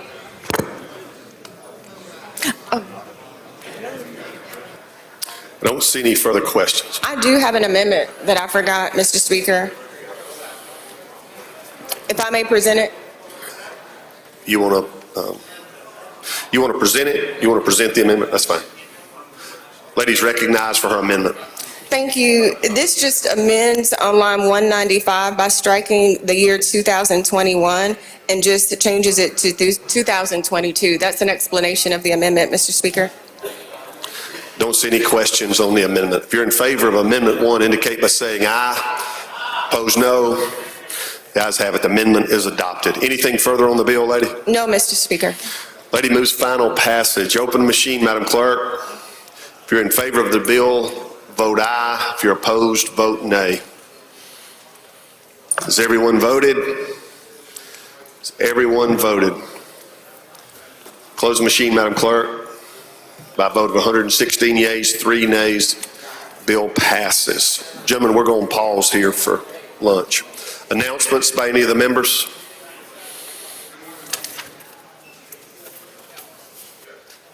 Do you have any?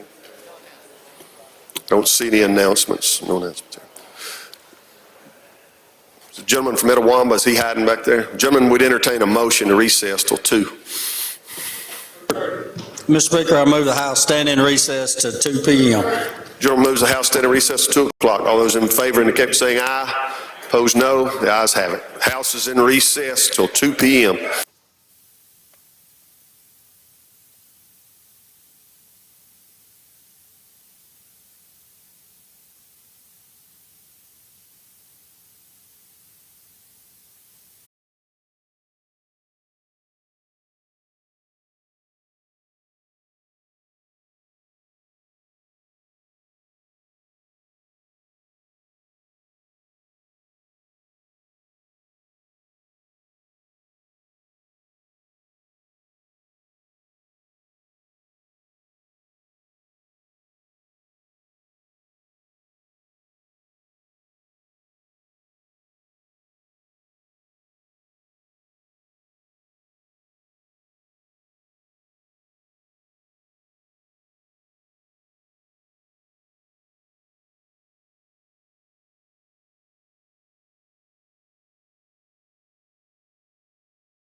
Please let the House come back to order.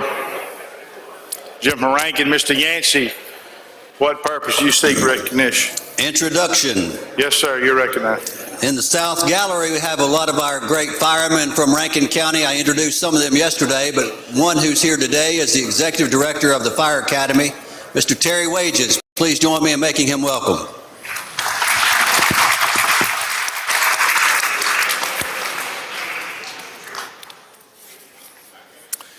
Gentleman Tishomingo, Mr. Carpenter. Thank you, Mr. Speaker. Introduction. In the South Gallery as well with the firefighters up there, we have Stephen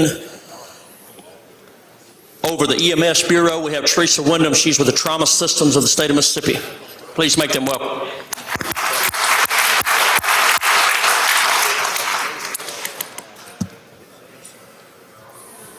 All right, I don't see any further introductions. Gentleman Jackson, Mr. Zuber, are you ready to take your item up? Gentleman Jackson has an item he wishes to take up. We have guests in the South Gallery that the bill pertains to, so he's going to request permission to advance on the calendar to item 75, I think it is. Item 75. Any objection? I don't hear any. We will go to item 75, House Bill 821. Thank you, Mr. Speaker. Please recognize the lady from Pearl River to handle the bill. All right, we have a committee substitute. Do you wish to adopt the committee substitute? Yes, sir. Lady moves committee substitute be adopted for consideration of the original bill. All in favor say aye. Opposed nay. The ayes have it. Ladies recognized. Thank you, Mr. Speaker, Mr. Chairman. Ladies and gentlemen, this bill today that we have in front of us is about saving lives. Currently, as our EMS and paramedics work, the only way that they can respond to calls is when they're tied to an ambulance. 80% of calls for fire departments require medical assistance, and right now they're only able to give them first aid treatment. This bill will work in coordination with the Mississippi Insurance Department and the Health Department to coordinate rules and regulations so that they can work together, and they will be able to work as paramedics as they should and provide patients with first aid care and save lives.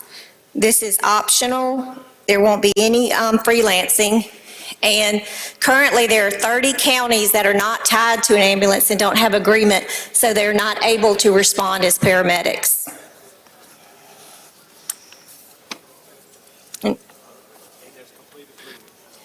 Questions? Gentleman DeSoto, Mr. Hale. Thank you, Mr. Speaker. Lady Yield. Yes, sir. On this bill here, help me if you would, non-transport.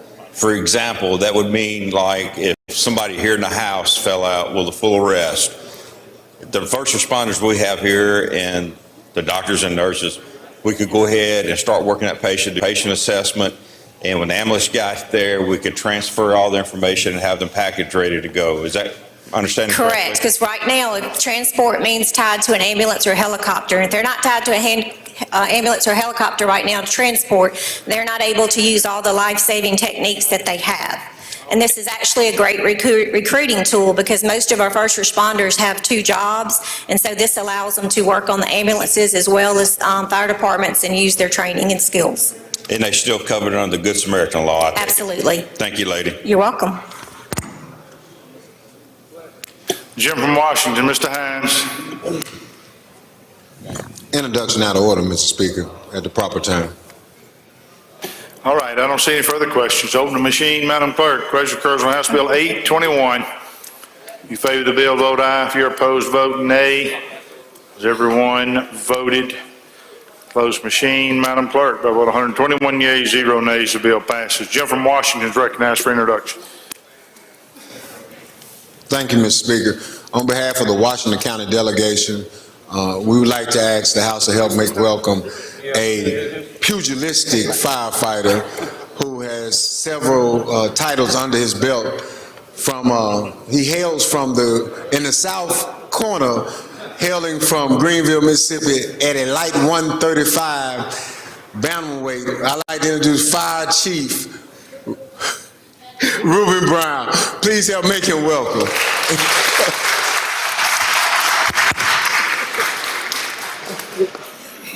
All right, we will return now. Before we broke for lunch, education was taking up their bills. I think they stopped on item 63 on page 7. So we're going to go back to item 63, page 7, House Bill 884. It has been read the third time. Chairman is recognized. Okay, the next item we're going to bring up is House Bill 884, and the gentleman from Lamar will handle the next 3 bills. Representative McCarty. Gentleman from Lamar.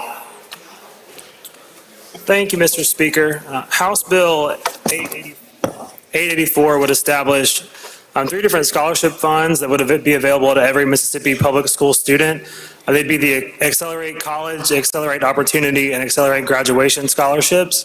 The first of those would go to pay for dual enrollment and dual enrollment classes and credits for kids in grades 9 through 12. Again, these are just public school students. The second would go to pay for CTE dual enrollment classes for kids in grades 9 through 12. And then the third would cover for kids in grades 7 through 12, testing, whether that be ACT, SAT testing, prep, things like that. These scholarships would be available on a first-come, first-served basis, but there'd be enough money, subject to appropriation, allocated for every student to access one of these scholarships. They'd have to complete one of the scholarships before they'd be eligible for another. So the goal of this would be that these would be available to every student enrolled in public school in the state of Mississippi. That's a very brief explanation of what this bill does. Happy to yield for questions. I don't see any questions. Open the machine, Madam Clerk. Question occurs on House Bill 884. If you favor the bill, vote aye. If you're opposed, vote nay. Has everyone voted? Close the machine, Madam Clerk. By vote 114 yeas and 5 nays, the bill passes. Next item. I'd like to call up House Bill 885. You have a committee substitute. Do you wish to adopt? I do wish to adopt that. Gentleman moves committee substitute be adopted for consideration of the regional bill. All in favor say aye. Opposed, nay. The ayes have it. Gentleman's recognized. House Bill 885 would make some changes to the current law for the Education Enhancement Fund.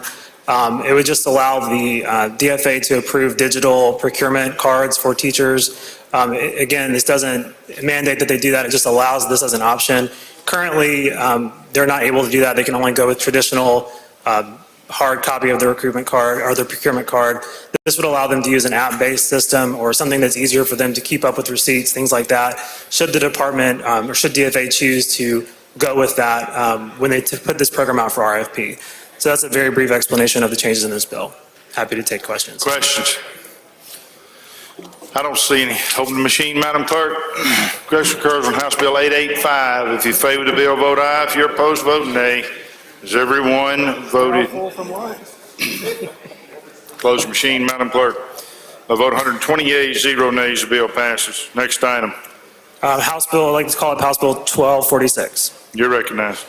House Bill 1246 would amend the Early Learning Collaborative Act of 2013 to increase the amount of money available per pupil enrolled in the program to $2,500. That's an increase from $2,150 under the current statute. If you'll remember, we did pass the same legislation last year. It did come back to us from the Senate with this funding change taken out. It does represent level funding, though, over last year's per pupil allocation. We were able to go through it in the appropriations process and address that. This simply puts the change we made last year into statute. It gives a little bit more certainty to collaboratives as they look, especially new collaboratives, as they look to apply, to know that this level of funding is going to be static, as we move forward with the program. So that's a brief explanation of the changes in this bill.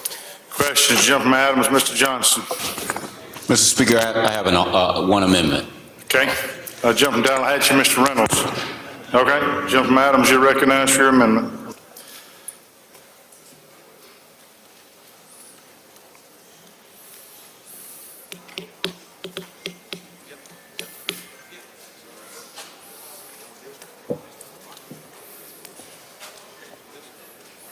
To recognize, gentlemen. Thank you.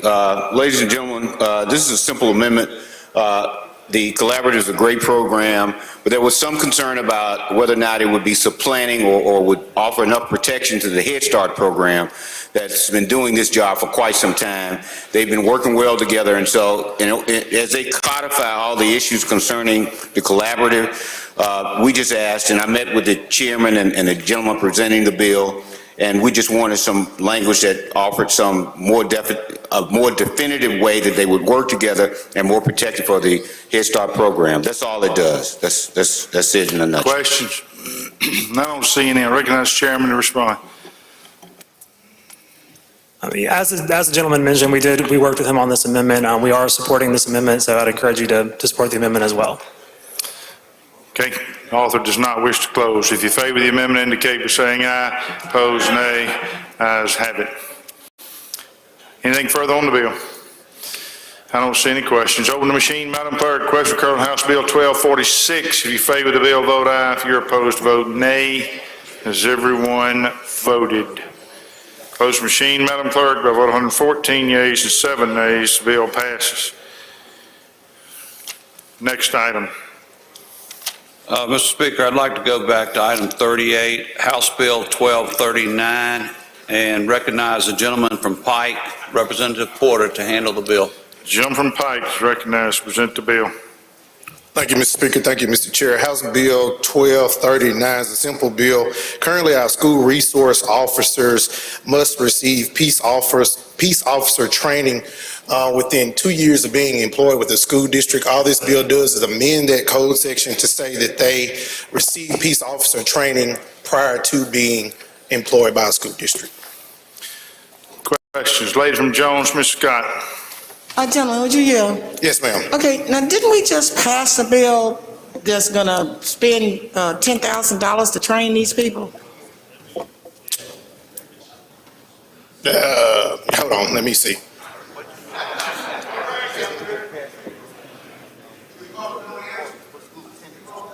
Oh, yeah, that's for school attendance officers. This is for our school resource officers. They said it was, somebody asked, and they said, no, school attendance officer is one thing, school resource officer is another. Okay, yeah, you're correct, lady. All right. So what do we need this bill for? But this bill doesn't have anything to do with them being paid. This is just making sure that they receive the training prior to them being employed by a school district. And of course, the bill that we passed didn't have anything to do with them being paid. It was a training bill. Mississippi cops, some more police, $10,000 for every school district. So if we paying for them to be trained as peace officers, why did we then need this bill? So that's, as I'm being told, that's reoccurring training. This is training prior to them becoming an officer. It's an employment qualification. So before they can become employed by that school district, they have to receive this training. Currently, So then when they come back next year, then we won't have to be spending $1.5 million to train. Because any new person that gets employed will have to pay for their training on their own. Is that what this bill is doing? No, this bill just speaks to them being trained prior to them being employed by the school district. Okay, and so when they come back next year, want another $1.5 million, the House will know that we shouldn't give it to them because we will have trained the others with the $1.5 million. Because if this bill becomes law, it says in one of your criteria for being hired is that you already have to have the training. Correct. So that's why we're getting this bill. That's fine, gentlemen. I appreciate Yes, you. ma'am. Thank you. You're welcome. I don't see any further questions. Move for final passage. Open the machine, Madam Clerk. Question occurs House Bill 1239. If you favor the bill, vote aye. If you're opposed, vote nay. Has everyone voted? Close the machine, Madam Clerk. The vote 116 yeas and 1 nay, the bill passes. Education yields. Gentleman from Jones, Mr. Scoggin wanted to go back to the motion to reconsider calendar. He had an item he wanted to take up there. Yes, sir, Mr. Speaker. With unanimous consent, I would like to go back to the motion to reconsider on number 11, item number 883, and move to table that motion. Those opposed have 5 minutes. Any opposed? I don't see any. If you favor the motion, indicate by saying aye. Opposed, nay. The ayes have it. Jim from Rankin, do you want to do 1, 2?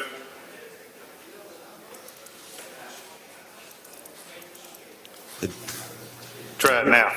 Thank you, Mr. Speaker. I would also like to go to motion to reconsider item number 9, HCR 39, and I move to table that motion. Those opposed have 5 minutes. Any opposed? I don't see any. In favor of the motion, indicate by saying aye. Opposed, nay. The ayes have it. All right, we will now return back to where we left off on the general calendar, which is item 13, tourism.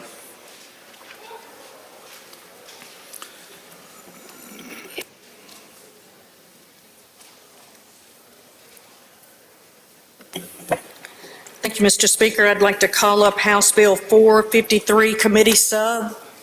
Lady moves committee substitute be adopted for consideration of the original bill. All in favor say aye. Opposed, nay. The ayes have it. Ladies recognized. Thank you, Mr. Speaker. This is the Mississippi tourism industry bill. We passed the Tourism Recovery Fund in 2020 with the CARES Act money. If you remember, we only had 3 months to spend it. It was very tied down, so this is more ARPA money that's going into the tourism. Right before the pandemic, we were bringing in about $6 billion a year for tourism, and we've lost about $2.6 billion since the pandemic. But to give you some good news, we were #1 in the nation on renting hotel rooms. So people are coming, and they've decided that Mississippi is a great place to come. So we led the nation in many people still coming here, but we don't want to let this slip through our fingers. The Louisiana legislature just passed $77 million of their ARPA funds for tourism, and in this bill we have $52 million, and we're hoping to hold firm at that. This is to help market and advertise in your communities. The funds will be distributed by the same formula that was done in 2020, and the tourism industry is still struggling, so these funds are much needed. We have stats. If anybody cares to see them, we'll be glad to show them to you, with a proven return on investments with these funds. And remember, every dollar you spend on tourism, we get $12 to $13 back, which there's no other place to spend money that we actually get money back.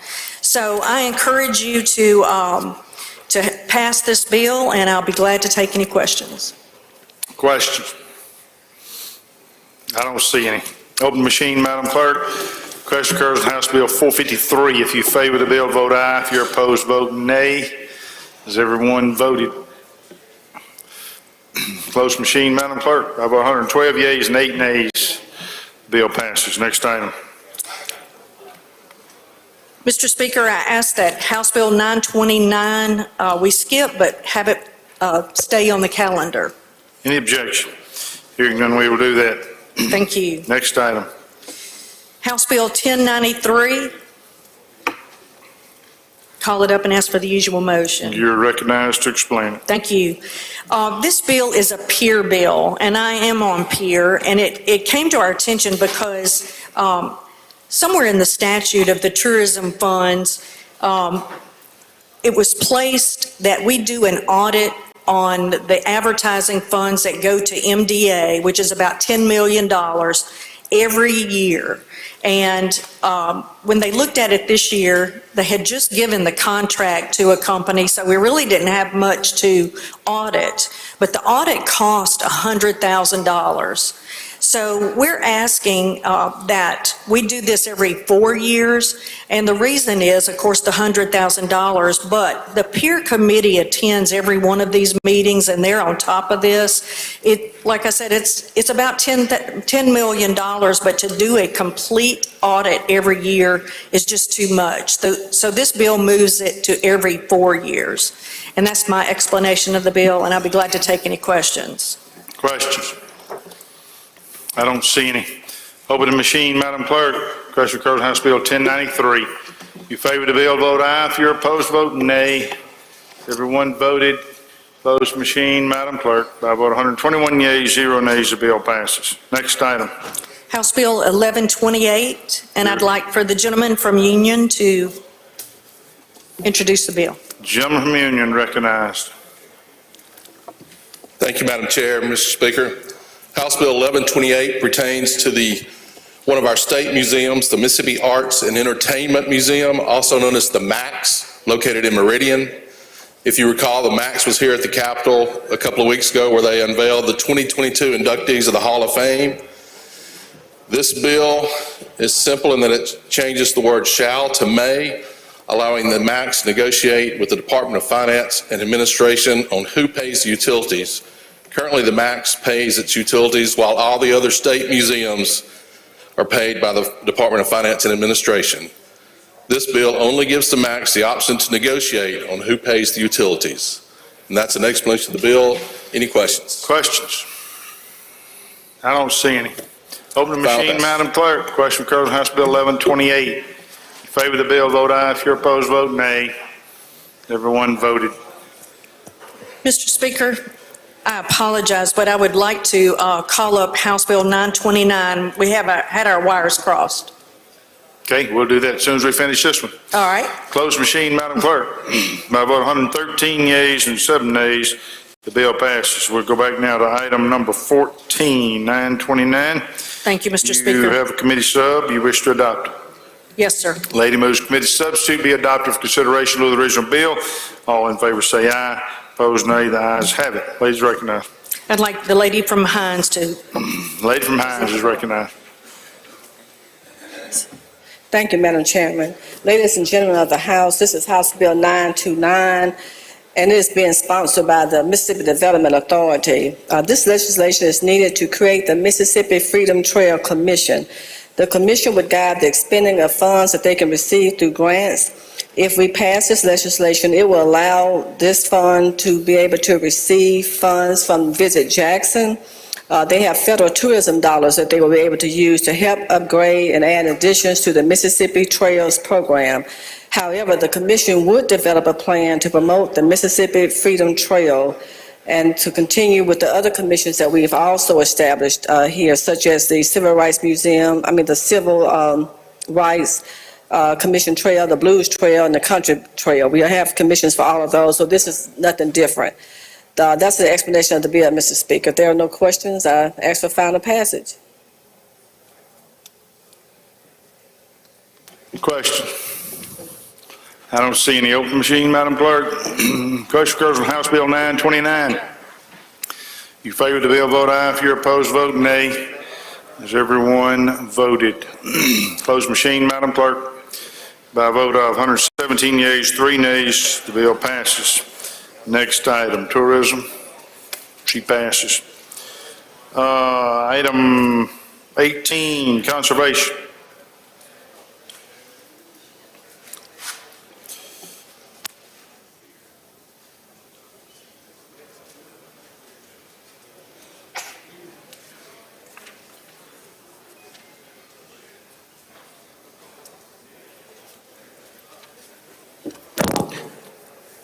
Thank you, Mr. Speaker. I'd like to call up item 18 on the general calendar, House Bill number 1135.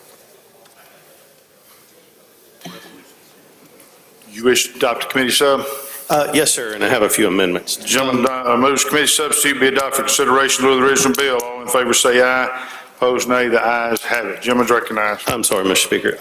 The committee assistant that doesn't have the amendments up here yet. Can I go to item 19?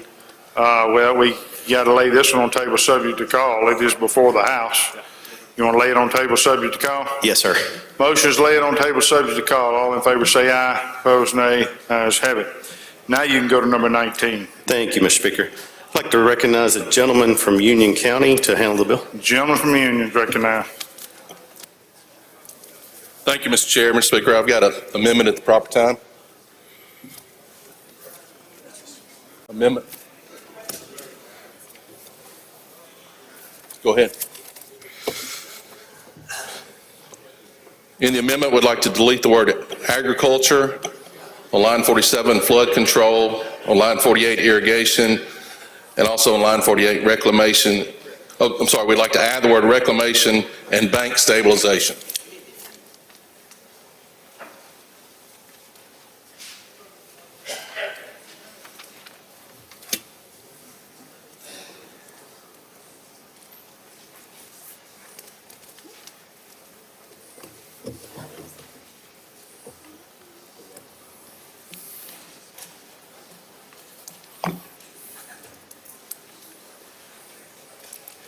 Okay, I think we're ready. Go ahead.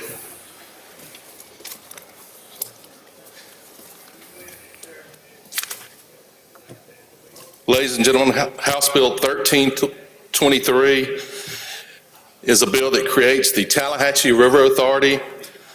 This is an authority that promotes the Tallahatchie River, protects and enhances. It's all about economic growth and tourism. It pertains to the counties that adjoin the Tallahatchie River.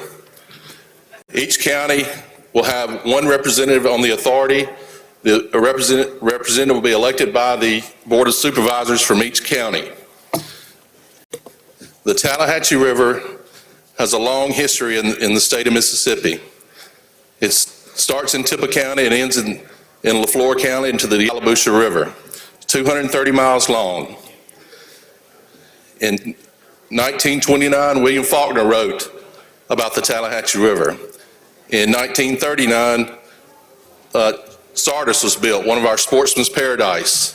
In 1967, a young lady by the name of Roberta Streeter from Chickasaw County wrote a song called Ode to Billy Joel, which went worldwide, making the Tallahatchie River one of the most famous rivers in the world. And also in 1955, the death of Emmett Till was a catalyst for the civil rights movement. So the Tallahatchie River has an important history in our state and in our nation. And this authority will help promote tourism and economic development and communication among the counties along this river. This bill was born when a couple of legislators were talking about what was going on in their counties along the Tallahatchie River. Parks, museums, and tourism is being developed already along the Tallahatchie River. And this gives a voice and an opportunity for every county along the river to participate. That is an explanation of the bill. Any questions?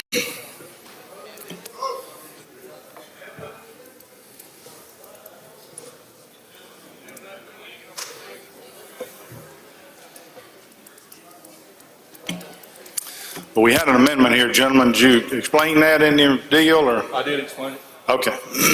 Question occurs on the amendment. Any questions on the amendment? I don't see any. If you favor the amendment, indicate by saying aye. Opposed, nay. Ayes have it. Anything further on the bill? No, sir. Any questions on the bill? Gentleman from Lafayette, Mr. Williams, you have a question? Thank you, Mr. Speaker. You yield? Yes, sir. So I've been all up and down the Tallahatchie River. My son and I have been all over it. And I'm just trying to figure out why we need to have an authority, a new group to oversee what I think is already a great thing. It is already a great thing. And to some people, it may just be a small little brown running stream, but to others, it means a lot. And in my county, we're developing parks and spending millions of dollars to develop areas along the Tallahatchie River, which runs right through our downtown. In Tallahatchie County, people are coming from all over the world to see the Emmett Till experience and the civil rights movement. And so up and down that river, which in your area, Sardis is there, and people come from all over for sportsman's paradise. This just gives a voice to everybody else along the river to see what's going on and hopefully promote other economic development.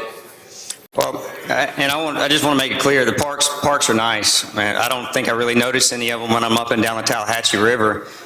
But I don't think it's the parks that are the attraction, are they? They are in my area. Okay.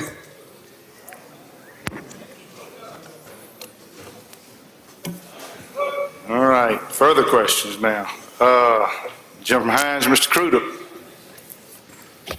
Thank you, Mr. Speaker. Did the gentleman yield? Yes, sir. Just one quick question. Is there any other authorities for any other rivers around the state?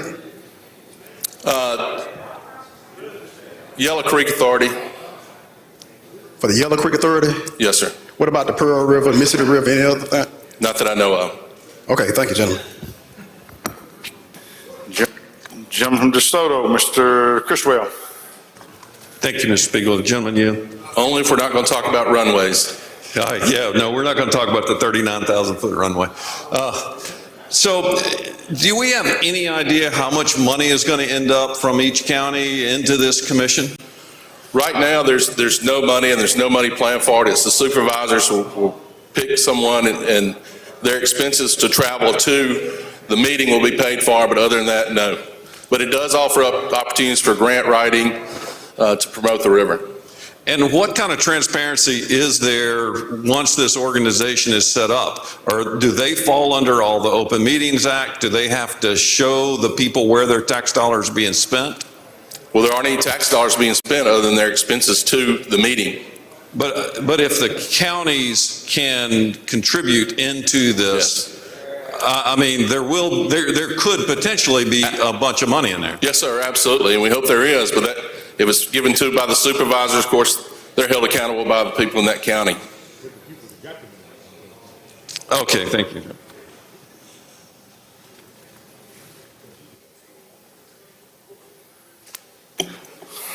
From Scott, Mr. Miles. Thank you, Mr. Speaker. Will the gentleman kneel? Yes, sir.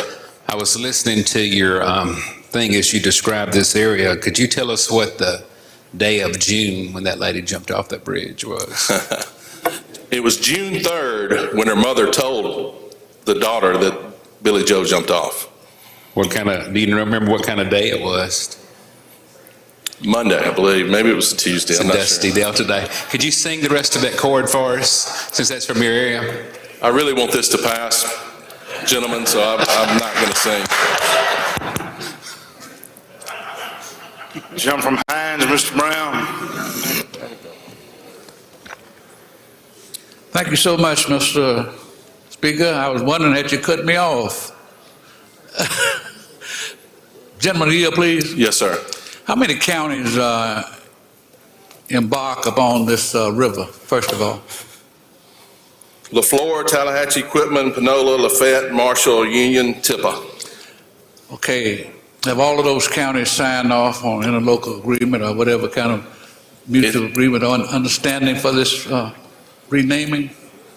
Each county along the river? Have they signed off yet? No, and they do not have to be part of this if they choose not to be.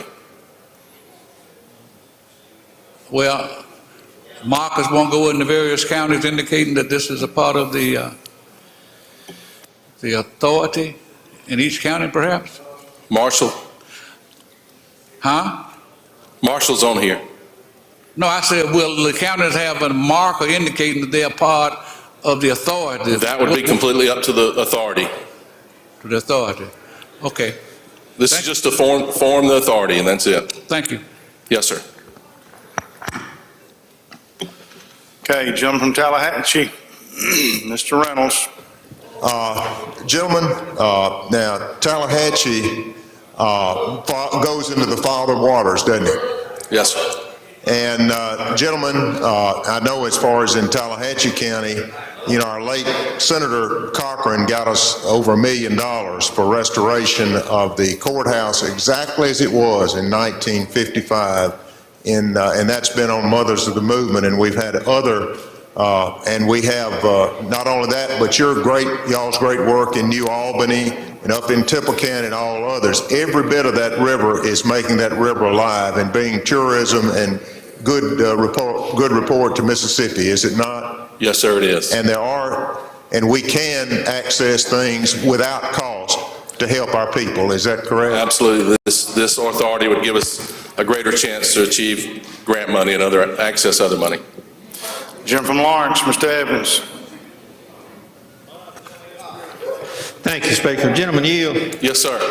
Gentlemen, I think you got a good bill here, but is there some way you can put in here that part of the authority's duties are to find out the real reason that Billy Joe jumped off the bridge instead of that awful one in the movie? I think that's a good question. If you find that out, I appreciate you letting me know. You know, I really do think the gentleman from Chickasaw ought to be finding Roberta Streeter and bring her to this body, and we can ask her herself. All right, I don't see any further questions. Open the machine, Madam Clerk. Question occurs on House Bill 1323. If you favor the bill, vote aye. If you're opposed, vote nay. Has everyone voted? Has everyone voted? Closed machine, Madam Clerk. The vote 113 yeas and 8 nays. The bill passes. Next item. Okay, Mr. Speaker, I've got two more bills. One I laid on the table. Would you rather go back to it or try to get to the next one? No, sir, you can go back to one you laid on the table. Okay, That's yes, fine. sir. I'd like to go back to House Bill number 1334. To make a motion, take, Okay, the one I had laid on the table was 1135. Which one you want? 1135 or 1334? we are going to 1135. All right, 1135 was the one that was laid on the table. So, Okay. motion is to take the bill off the table. All in favor say aye. Opposed, nay. Ayes have it. We're back on 1135. Thank you, Mr. Speaker.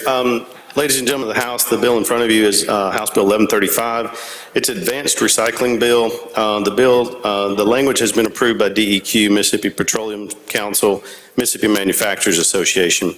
Basically what this bill does, it's designed to reduce the regulation to ensure the growth of advanced plastic recycling. Currently, less than 10% of plastics today are recycled, largely because plastics have to be sorted. Advanced recycling takes those hard-to-sort plastics that make up most of the plastic waste and through the use of heat and chemicals refines them into a plastic that can be reused again and again. Examples of advanced recycling products you may see today are Nalgene bottles, reusable plastic straws, coffee cups, performance waxes, asphalt roofing materials, and composite lumber. It's estimated that $120 billion of economic activity to produce $120 billion of economic activity opportunity around the world. This legislation today mirrors that of about 14 other states. That is simply to ensure that facilities such as refineries that engage in advanced recycling are distinguished from solid waste disposal facilities and thus aren't unduly regulated. Specifically, this bill in front of you creates the definition of advanced plastic recycling facility, and the scientific processes. Makes clear that an advanced plastic recycling facility is not a solid waste processing facility that would be subject to regulation. Ensures that advanced recycling facilities would still be subject to inspection and ensure compliance with all other DEQ regulations. There's already one facility, an existing refinery in Mississippi doing this, and hopefully this will encourage more facilities to locate here and encourage facilities that engage in this to recycle more used plastics generated here in Mississippi. That's an explanation of the bill, Mr. Speaker. Questions? Lady from Jones, Ms. Scott.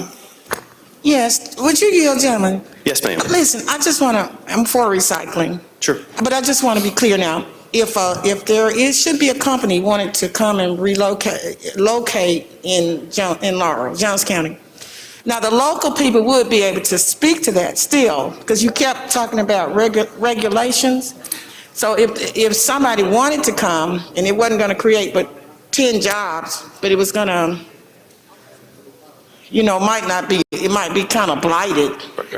This would not stop a local entity from saying that maybe we want you to plant some trees around it or something like that, right? No, ma'am. Basically, this is just defining what an advanced plastics recycler is.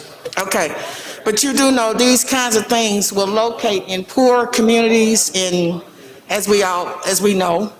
And I just want to make sure that that this bill does not take away from the local people if somebody wanted to come to say, if you don't do anything else, plant some trees or something around it so it's not an eyesore. It doesn't change those regulations at all. Okay. And most of these will probably, like the one we have here now is at a petroleum plant because plastics is a byproduct or product. And where's the one in Mississippi now? There is, yes, ma'am. Where is it? It's on the coast. On the Gulf Coast? Yes, ma'am. Okay, thank you. Yes, ma'am.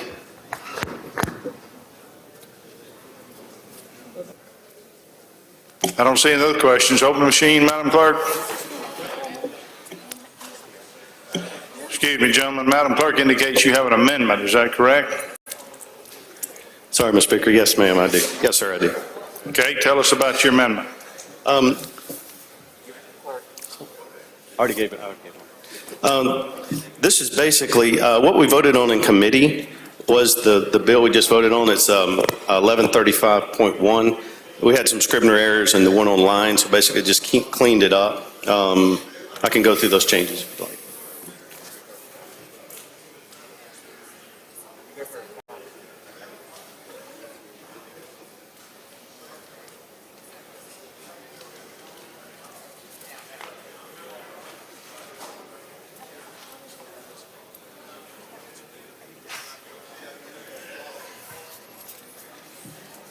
That concludes your explanation? Yes, sir.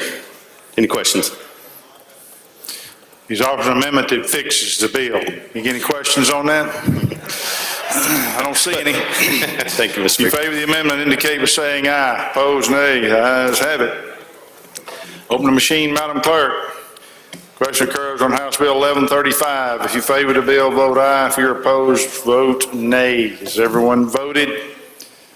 Close the machine, Madam Clerk. By vote 128, 0 nays, the bill passes. Next item. House Bill number 1134. It's 1334. House Bill number 1334, I'd like to call it up. It's item number 20 on the general calendar. Yes, sir. You're recognized to present it. Thank you, Mr. Speaker. Ladies and gentlemen of the House, House Bill number 1334 deals with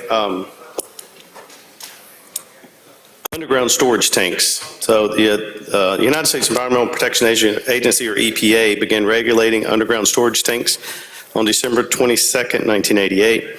The state of Mississippi, on May 18th, 1988, Mississippi Underground Storage Tank Act was created to provide a trust fund to be able to regulate those EPA requirements here in Mississippi. The trust fund has provided monies to pay for investigation and assessment of contaminated sites, restoration and replacement of drinking water supplies, cleanup of contaminated sites. The trust fund establishes environmental protection fee of 0.4 cents. This bill does not change the fees. Basically, the Mississippi Underground Storage Tank Program receives no state general funds and it's self-supporting. Mississippi Petroleum Marketers and Convenience Stores Association and the Mississippi Department of Environmental Quality, or DEQ, have worked hand in hand, or hand in glove, since the inception of the program in 1988. Mississippi earned the distinction of being the first state in the union to have a UST program approved by the EPA. Mississippi is one of the best, if not the best, programs in America. Administrative costs are funded by the federal grant, the Leaking Ground Storage Tank Fund, and UST fees. Current UST fees are $150 per tank. Current Mississippi statute caps that UST fee at $200. This does not change those fees, but due to the decreased federal funding of the number of USTs, MDEQ projects the UST tank fee of $200 UST for federal fiscal year 2023 to face a projected shortfall of $285,000. Federal law requires this fund to be fully funded. If Mississippi cannot fully fund the program, it reverts back to Atlanta, the EPA. Therefore, it won't be in Mississippi's regulating Mississippians. In lieu of proposing another tank fee increase, the UST Advisory Council has recommended revisions to the UST laws to allow the trust fund to supplement the UST program budget. This proposed revisions would allow up to $1 million a year to be used from the trust fund to supplement any budget shortfall. The UST Advisory Council is comprised of members of the regulated community itself. Alabama, Arkansas, Georgia, Louisiana, and Tennessee UST trust funds allow for a portion, if not all, of the administrative costs to be paid by the trust fund. So basically, in short, that the funds are already there in this fund. They're just looking to move it around to be able to not go up on the fees per year for the individuals relying on this insurance. That's a brief explanation of the bill, Mr. Speaker. Questions? Lady from Jones, Ms. Scott. Gentlemen, would you yield? Yes, ma'am. Now, gentlemen, we had been putting $1.5 million in this fund, right? Yes, ma'am. Okay, and so can you tell the House where we are on this, I call it Brownsfield, but, on this cleanup, where is the state as it relates to how much more we have to clean up? I don't know the answer to that, but I'll find it. This bill basically just, it's an insurance program, so to speak, to where if those things do happen, like at a local gas station, there is a spill, that these funds are used to help clean it up. And it's self-funding by the members. Okay, so this is not the fund that they have over at DEQ that will come in and remove underground storage tanks. I thought that's what this bill was doing. This one is the gas stations and others that pay into the fund, so yes, ma'am. So if you bought a property that had once been a gasoline station, or if you had bought a property that had once been a storage facility for gasoline, like the Dickies down in Laurel, Right. then Laurel, the city of Laurel could apply for this grant, right? To remove those tanks. I know the fund you're talking about. I will check with DEQ to This see if is it's the not that exact fund? same fund. I don't think this is the exact same fund, but I will double check. Will for you please later. tell me? Yes, ma'am. And if you could, see if we can get that money without a match. Okay, thank you, lady.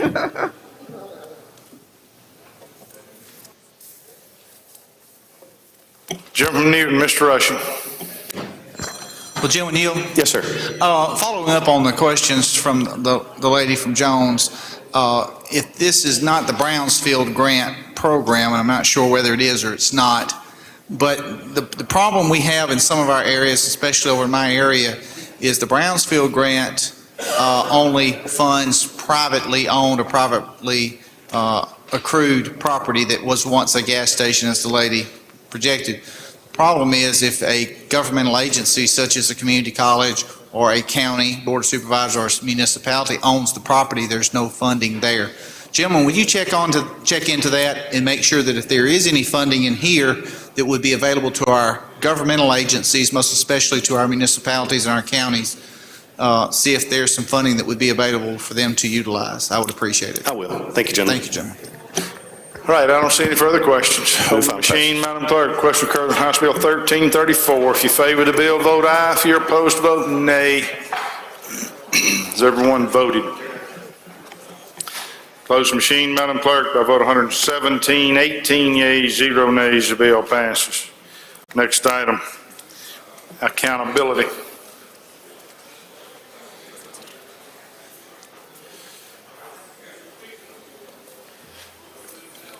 Jim from Hines, Mr. Brown, you have introduction. Thank you so much. Thank you, Mr. Speaker. We appreciate that very much. We have a very prominent family with us here this afternoon.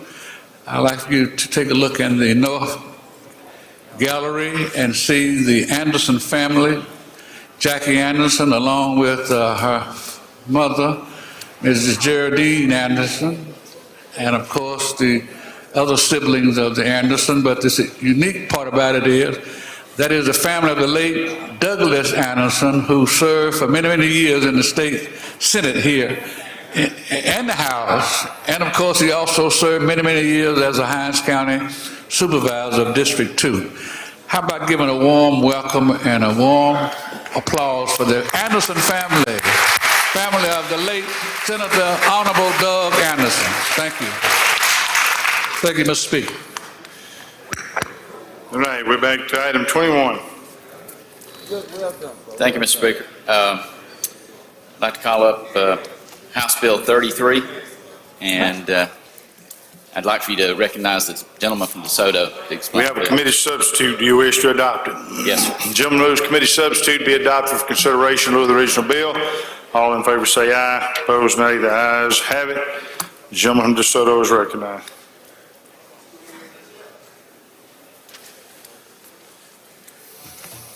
Thank you, Mr. Speaker.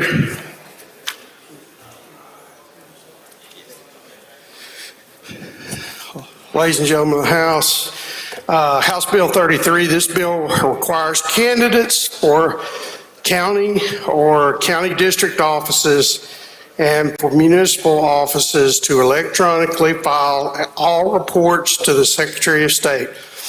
The Secretary of State shall promulgate rules and regulations for the online filing of campaign finance reports or another delivery method as provided in the rules and regulations. So it's basically putting everybody on the same level for filing as what we have to do. That's my explanation, Mr. Speaker. Questions? Jim from Washington, Mr. Bailey.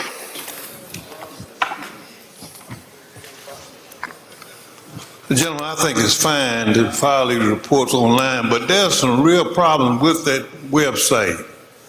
Now, have you all addressed those concerns? And I'm sure the lieutenant governor knows about it. It really is not easy to access that filing website, okay? So would you all investigate that and try to find out what he needs to get that fixed so people can easily use it? A lot of folk cannot use it, can't get through to it, and there's some real problems, and they are aware of those. Yes, sir. You have my word that I will look into that personally. Jim from Harrison, Mr. Haney. Gentleman Yield? Yes, sir. So is it say online only, or can we hand deliver? Yeah, they have to have other options, so they will still have the ability to, do the paper Well, it says option. the alternate program, but are we still be able to hand deliver? Or if not, make sure the Secretary of State allows that.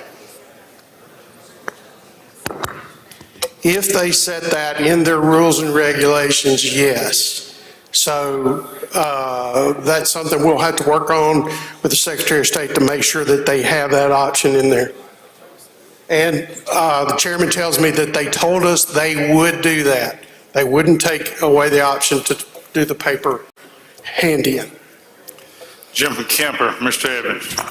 Thank you, Mr. Speaker. Jim Yield. Yes, sir. So, gentlemen, just to be clear, like I do my campaign finance, I just hand write it out and turn it in. I can't do that anymore. Oh, yes, that's what we were just talking about. They're going to make an exception where you still can hand that in.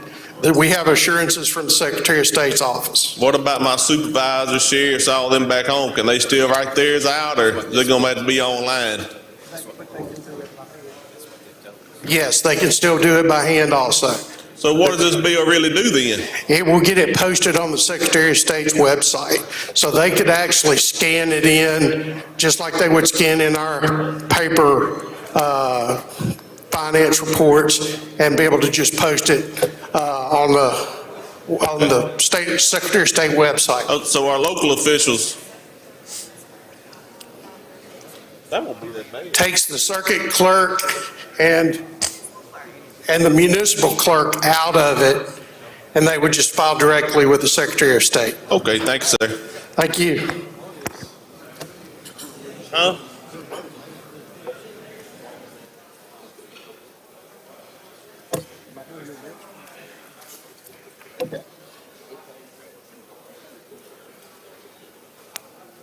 Jim from Scott, Mr. Miles. Thank you, Mr. Speaker. Gentlemen, so basically now, one of our local officials, they go to the circuit clerk's office or to the city clerk's office to turn in the reports. Well, couldn't they still go by there and do that? And then because a lot of these people may not be computer savvy like some of us in the room. It puts it to where it bypasses those and goes directly to the Secretary of State. Just a second.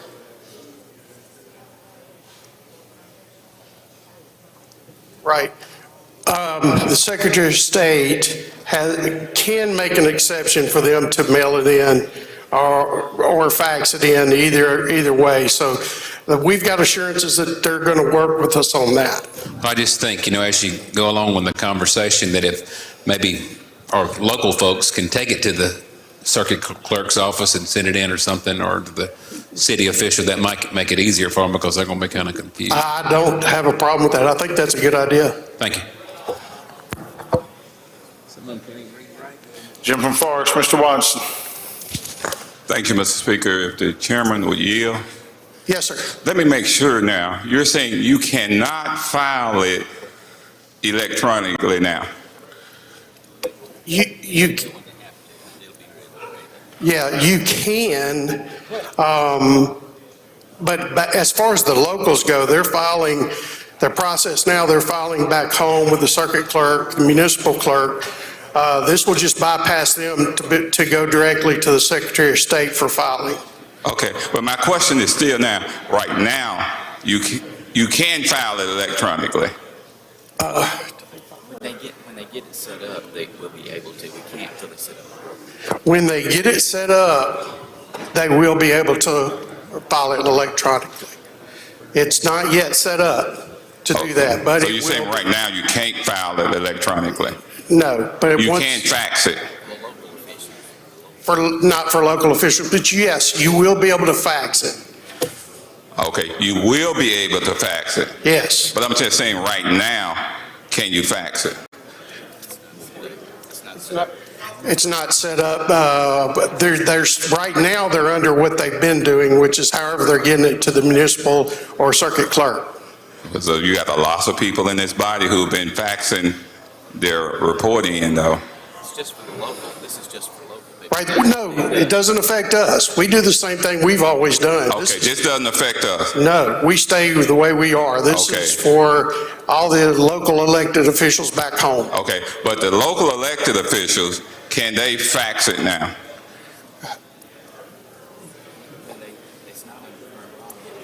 Yeah, it's not under current law yet. We haven't passed it.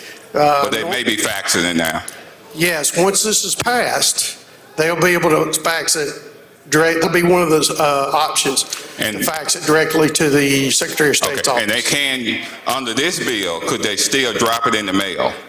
Yes, we were talking about that under the rules and regulations set up by the Secretary of State. There will be an exception where they could actually mail it in. Okay, let's assume a negative scenario, and let's say the Secretary of State does not provide alternative methods of filing this. What would happen?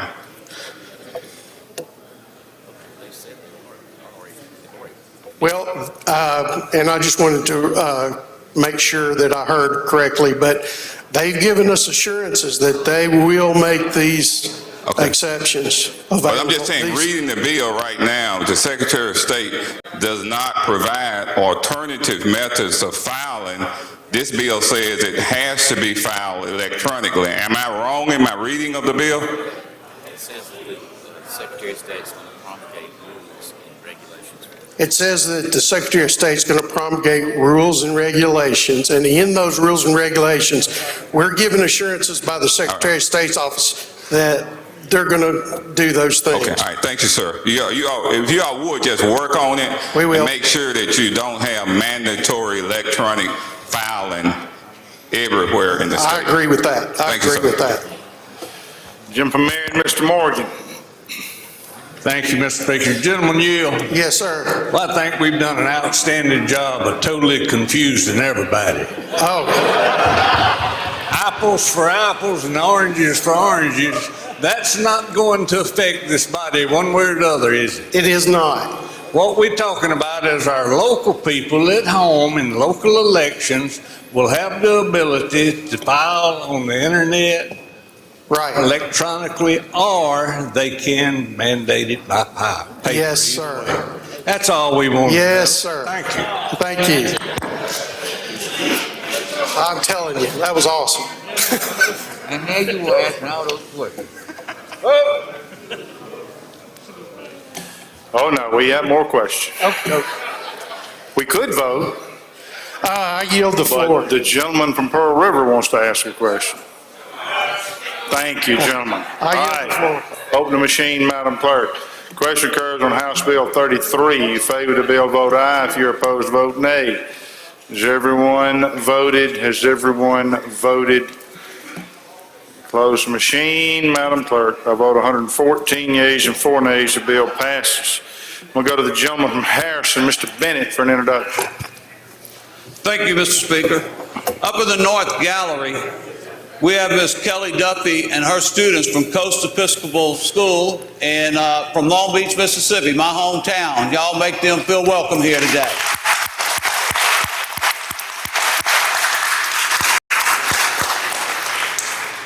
All right, we will go to the next item, item 22. I'd like to call up House Bill 1105. You're recognized. And I'd like to recognize the lady from Jasper and Jones to... Lady from Jones. Thank you, Mr. Speaker, and thank you, Mr. Chairman. Mr. Speaker, ladies and gentlemen of the House, House Bill 1105, as described on the House calendar, revises the residency requirements of notaries. In Section 1 of the bill, it amends Section 2534(9) to authorize the Secretary of State to put into effect rules regarding when a notary is permitted to charge a fee for services rendered. Section 2 amends Section 253441 to provide that a notary shall not be required to be a resident of Mississippi if he or she is an employee in or has a practice in Mississippi. Section 3 of the bill amends Section 253437 to conform to the preceding section. And Section 4 of the bill makes this effective July 1st, 2022. Mr. Speaker, that is an explanation of the bill. I yield the floor for questions. If there are no questions, I move for final passage of the bill. Questions? I don't see any. Open the machine, Madam Clerk. Question occurs on House Bill 1105. If you favor the bill, vote aye. If you're opposed, vote nay. Has everyone voted? Close the machine, Madam Clerk. I vote 121 yeas, 0 nays. The bill passes. Next item. Yes, sir, Mr. Speaker. I'd like to call up House Bill number 161 and allow the gentleman from Lamar to explain. Gentleman from Lamar. Thank you, Mr. Speaker. Thank you, Mr. Chairman. I'd like to introduce House Bill 161. All this bill does is amend it to provide the ability to anybody that wants to serve on the board of barber examiners. They can hold a local elected position such as a mayor, such as a board of supervisors, and they can be on that board. That's the explanation of the bill. I'll take any questions at this on point. the bill. Lady from Lincoln, Ms. Curry. Thank you, Mr. Speaker. Will the gentleman yield? Yes, ma'am. You are aware there's a state law that elected officials cannot serve on boards, and that it's there for a reason.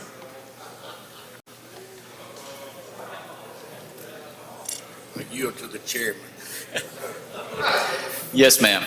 This was asked to be done by one of our members, and we feel like it was worthy cause. So it's for one person somewhere to be able to break the law that's been in effect for years so they can serve on a board. Yes, ma'am. So I want to ask, when I bring my bill to serve on the nursing board so I can do that, is that going to pass? It'll be up to the body. I'm shocked. Thank you. Jim Calhoun, Mr. Beckett. Will the gentleman yield? Yes, sir. You know, I understand there's a little bit of difference in local officials serving on boards and some statewide officials, but is it not true that if you're on the barber board or whatever board it might be, that you have the ability to limit competition in your town if you serve on the board that issues the license and does investigations and discipline for those people? Is that not true? I guess it could be, but it could be also that he would know what, towns, regulations and things like that happen inside of towns, and they might be able to give advice on that. Yeah, well, that's a possibility. I think some members here would know some things too. Thank you. Thank you. Jim from Hines, Mr. Banks. Thank you, sir. If you yield for this question. Yes, sir. Now, the elected officials, what category of elected officials could serve on this board? Local. Local. So we mean like the mayor, the council, the alderman, or whatever, but only local. Yes, sir. Okay. No judges, no legislators, just quote local. Can you read that language to me, please? Sir. Can you read that language to me, please?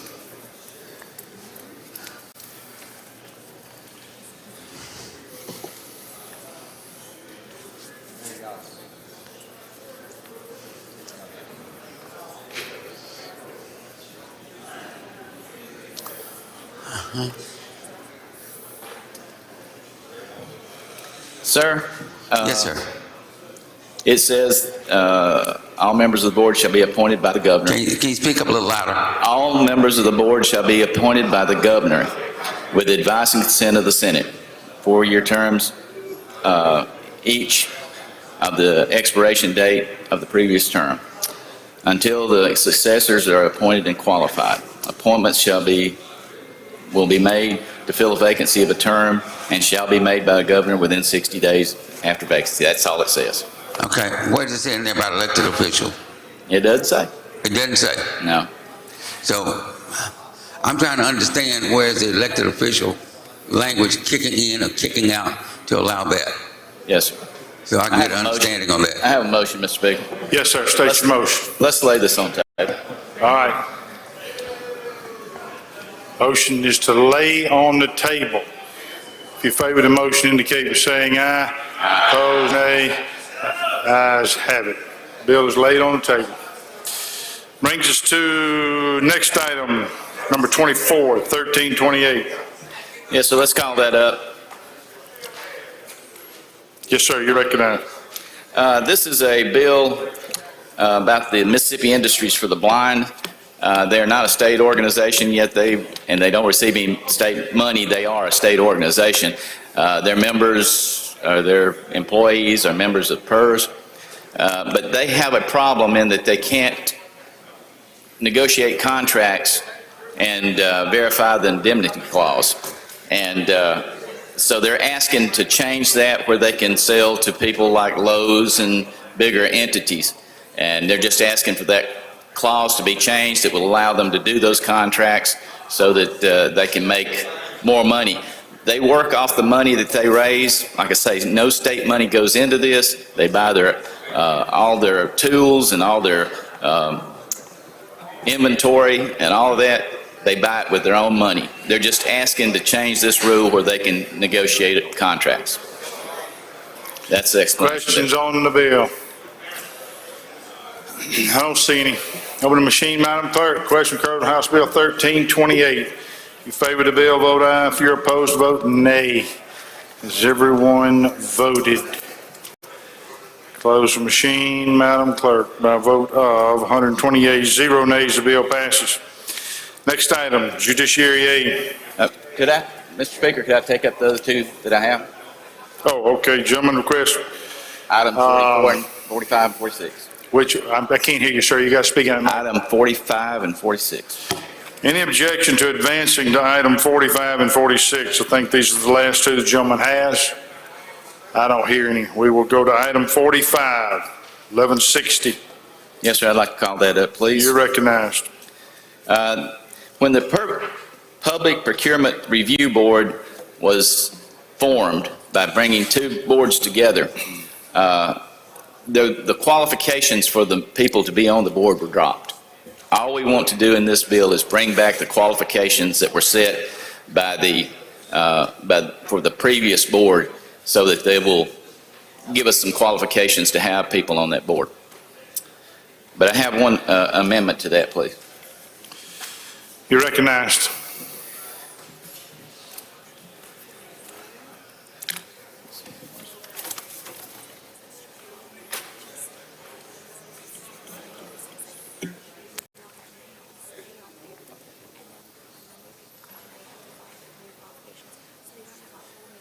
Okay. This is a strike-off. But what it does is just like what I said about the other bill, but it does say that the people who are on the board can finish their terms, and as that one rolls off, the people will be justified by the qualifications that are set in this bill. And that way we won't have a whole new board all at once. We'll have people rotating on. It just says that the ones that are on there now can finish their terms.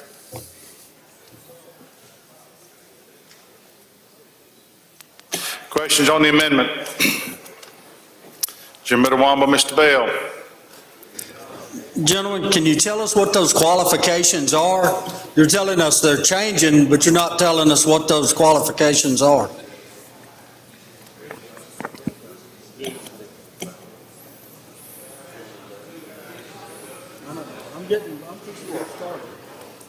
No, I just want to know what the qualifications are. That's 4. I just want to know what the qualifications are. Is it changing the qualifications? No.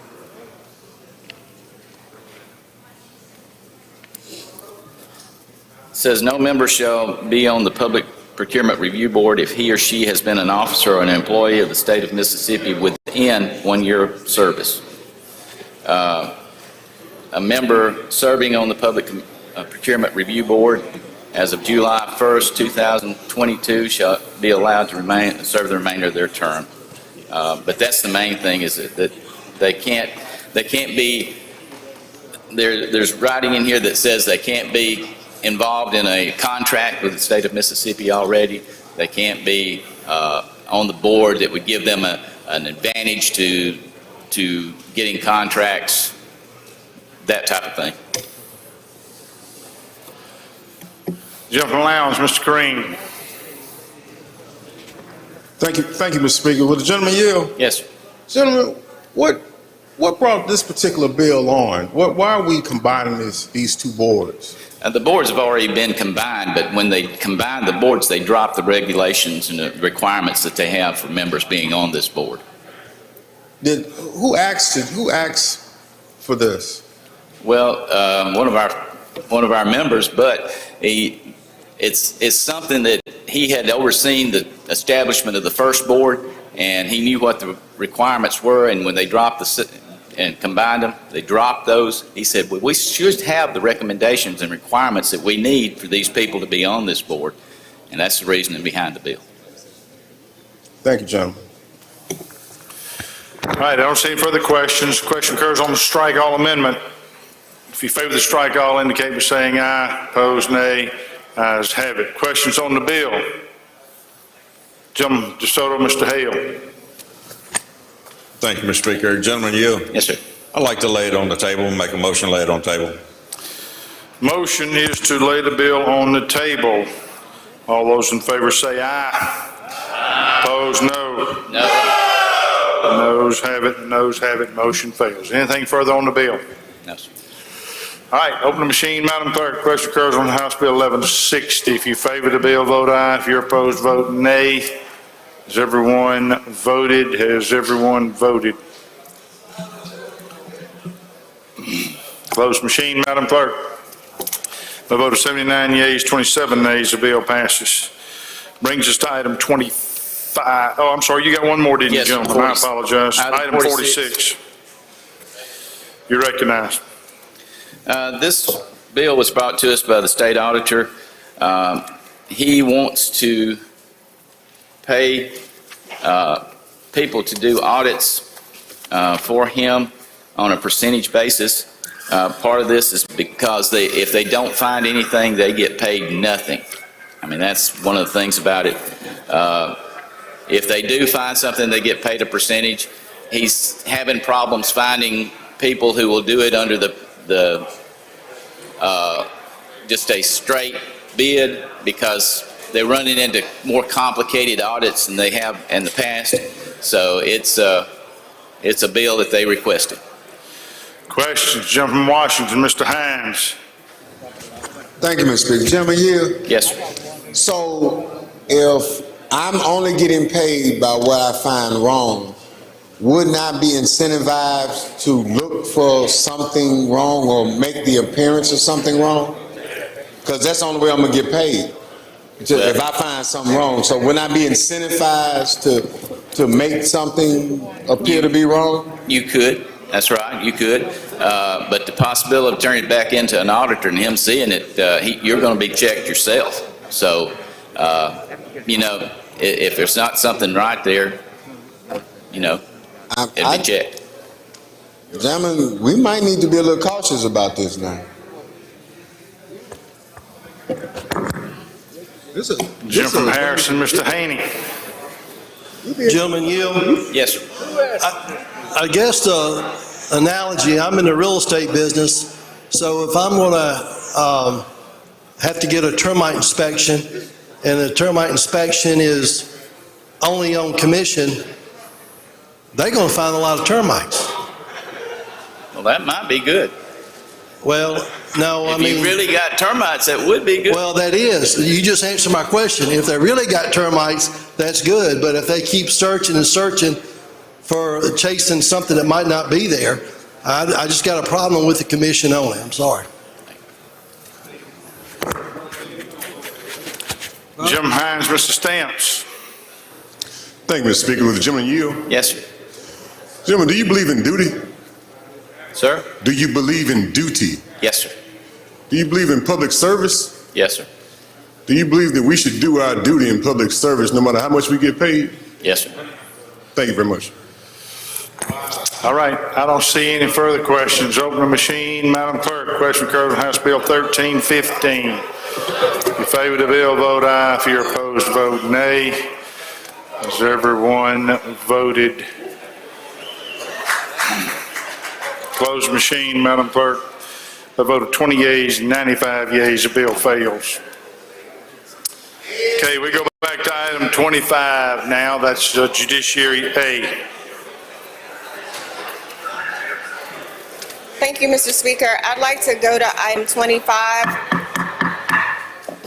You recognize, lady. Thank you, Mr. Speaker. I'd like to go to item 25, House Bill 172, and ask that you recognize the gentleman from Harrison to present the bill. Jim from Harrison.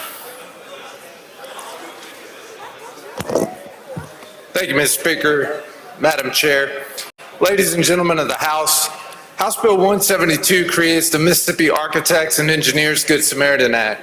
This act states that registered architects and professional engineers who provide safety assessments services as Good Samaritans at the request of public officials during emergencies shall be immune from liability from civil action related to those safety assessments only.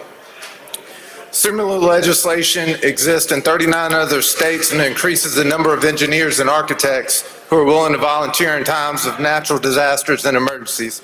Mr. Speaker, that concludes an explanation of the bill. Questions on the bill?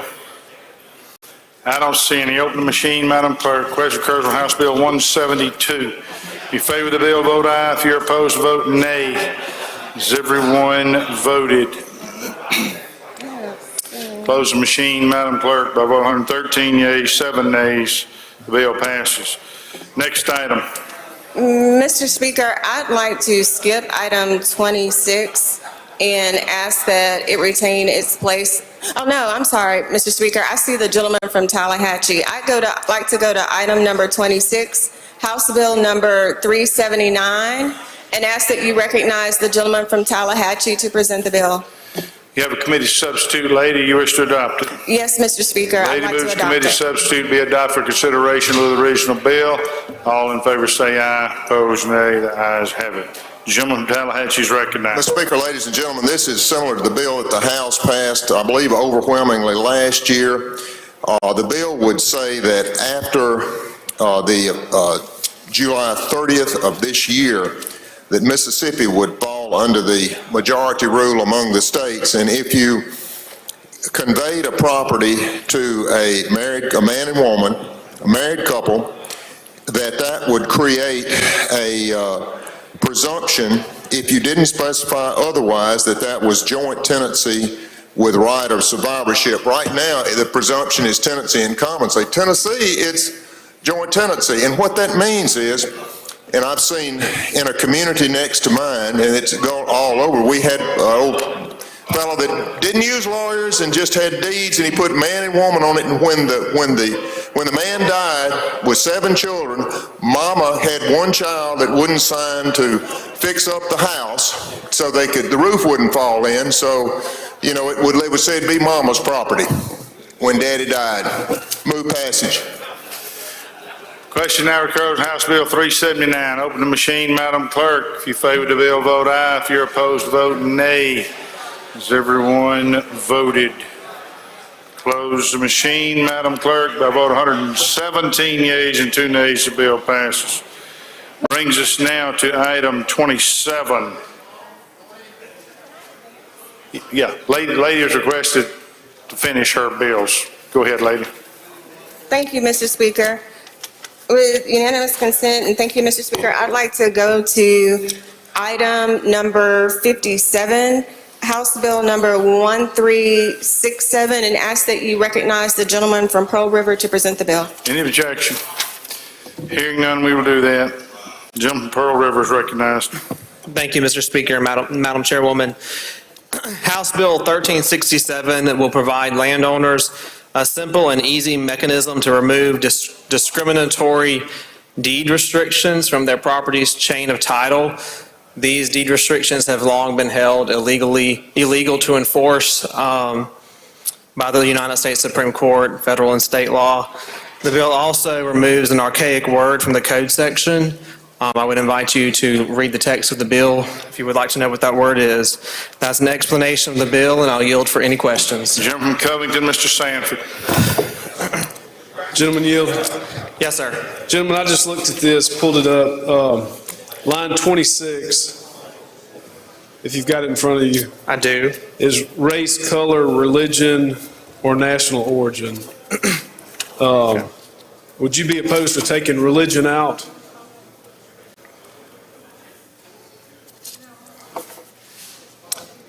And the reason, and for the benefit of Give me a others, reason why. Just give me your reasoning. I remember we talking about it earlier, but I can't remember. Well, if I want to donate property to my church to be a cemetery or to be used for worship, I might want to put language in that deed that says that that property should always be used for the benefit of a Baptist church or a Pentecostal church or Catholic church. And I don't think the legislature should, okay. Absolutely, I think that's... Mr. Speaker, I have an amendment at the proper time. Gentleman from Etowah, Mr. Boyd. Would you yield? Yes, sir. This sounds like a lawyer bill to me, because I buy land and I own land. And we've never done a title search for any derogatory words or anything in the titles. You've never found one, so I'm a lawyer and I do closings. Yeah. Gentlemen, What effect does that have on the ownership of the land? I'm sorry? What effect does that have on the ownership of the land? It has no effect on the ownership. Let me give you a story, gentlemen. I was closing a loan for a black couple back home, and in the 1960s, a prior owner put in the deed for a piece of property that they now own that said only individuals of the Caucasian race may live on the property. In 1948, the U.S. Supreme Court held that those particular racially based restrictions are not enforceable and unconstitutional, and has since been made illegal, but they stay on the land and part of the chain of title. And as many members in here know, people take great respect in the property that they own. It means something to them. So this is just a simplified way for these people to show the property that once was held by individuals who believe that they should not possess it because of their skin color. It shows now that that has been removed from the chain of title by the property owner. But what effect does that have on the chain of title? I don't get it. I mean, it doesn't matter what was said back there if it's been overruled by the Supreme Court. What effect does it have on the chain of title? It doesn't have any effect. It does not have any enforceable effect, but it does give a process for the owners of this property. The old owner got to put his preference to the property that said they couldn't buy it because they were of a different skin color. So now the new owner gets to say, you know, guess what? This is my property now, so we're going to get rid of that. Well, they do that by putting their name on the deed. No, gentlemen, deed restrictions run with the land. Deed restrictions, that's the point of a deed restriction. But if it's been overruled by the Supreme Court, what good does it do? They stay there on the land. It's still in the public record. There are many things that remain in the public record that may have been overturned by the Supreme Court. This provides a path for these people who own this property. There's no major effect to it. This legislation is modeled after what the legislature in Texas did last year. It just provides a mechanism for these individuals who now own this property to get to have their say, to get to have their historical impact on their property by reflecting it in the land records. Well, I can understand why they might want to change it, and that's fine. I just think it's going to be a lawyer's bill, and I don't think it's going to affect how people buy land or what they'll do or how they No, sell you're it. wrong about being a lawyer's bill. We put the form in the bill so that the individuals can do it themselves without hiring a lawyer. We said they don't have to pay a fee to file it, so it won't be a lawyer's bill. I won't be charging to do this for people. I know many attorneys won't be either. Okay. Lady from Pearl River, Ms. Wilkes. Hey, gentlemen, just a friendly question. Will you yield? I'm sorry, did y'all hear something? Yes, sir, you did. Yes. Okay, so chancery clerks can't charge a fee, is that correct? Generally, no. And there are other documents that clerks are not allowed to charge fees for. Off the top of my head, I can think of, like if somebody's filing their discharge paperwork, it just seemed kind of odd for us to want to let the government charge a fee to file a document that's removing a discriminatory provision such as this. Okay, so gentlemen, in light of that, and I'm fine with that, if you want to go that route, that you said that you wouldn't charge anyone, so are you okay with amendment that says any attorneys that do have to perform this work, or that do perform this work, do it pro bono? I mean, I wouldn't care about that, no, but. Okay, thank you, gentlemen. Jim from Grenada, Mr. Horan. Thank you, Mr. Speaker. Gentlemen, I've heard from two members that seem to be concerned about somebody feeding their family in this chamber. What makes this bill, as opposed to anything else we've addressed this session, a lawyer bill, if you don't mind telling me? I'm not sure, gentlemen. I mean, does that necessarily mean that this is bad policy, gentlemen? I don't think so. I mean, I think that my legal education provides an opportunity. The legal education I worked for, put myself through school to get, I think it gives me great insight into the legislation I produce in this chamber.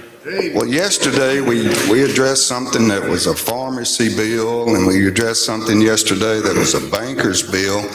Did we seem to have any problems with that when we passed it through the chamber, that our independent pharmacists may make a living a little bit better than they've been accustomed to? Did that still be a problem with certain members of this chamber? I don't recall that occurring yesterday, no, sir. Thank you, gentlemen.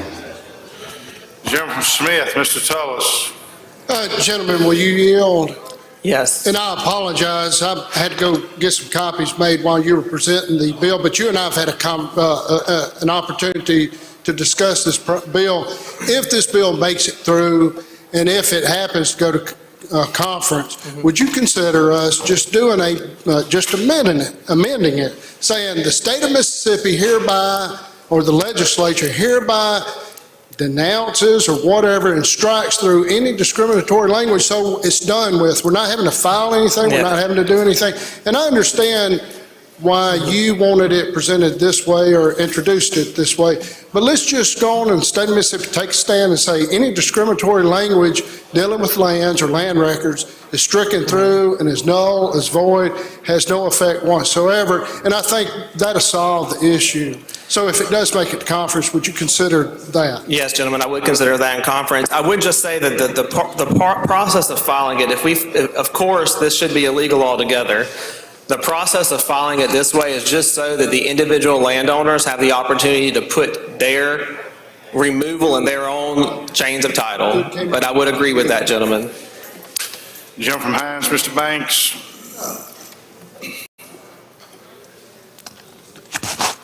Gentlemen, if you would be so kind to yield. Yes, sir. Thank you so much. Question for you, of course. On line 26 of this bill, it talks about because of race, color, religion, or national origin. And my question to you, based on that sentence, is if a person were to take a deed where they have found it contained reference to race, creed, national origin, and so forth, if they would take that bill to school, and at the schoolhouse, they would bring it up in history class to the teacher for discussion about it, would it violate any concept called, I hear floating around, called critical race theory?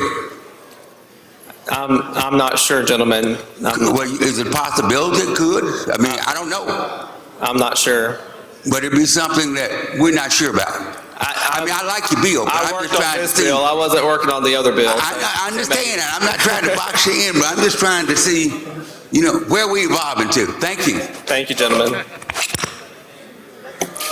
Jim from Covington indicates he's got an amendment.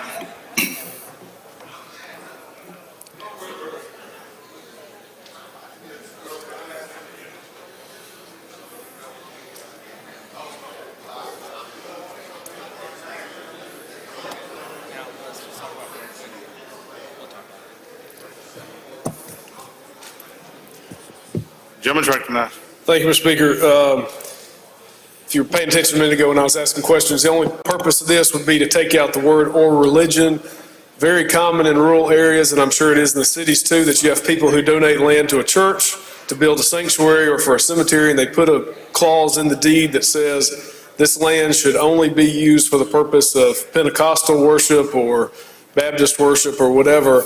And if it's no longer used for that purpose, title reverts to the grantor, to the landowner. That's done, I've seen it done plenty of times, and I don't think the intention would be to mess that up. If somebody wants to do that, they can do that, that's their right. And so the amendment would simply take out the religion from the language that you can use to discriminate, for lack of a better word, in a deed. And that's the description of the amendment. Questions, Gentleman Tallahatchie? Gentlemen, I appreciate you and your good work. Gentlemen, when we go through the process, would you... I hadn't said I yielded yet, gentlemen. Oh, okay. Go ahead. I'm sorry.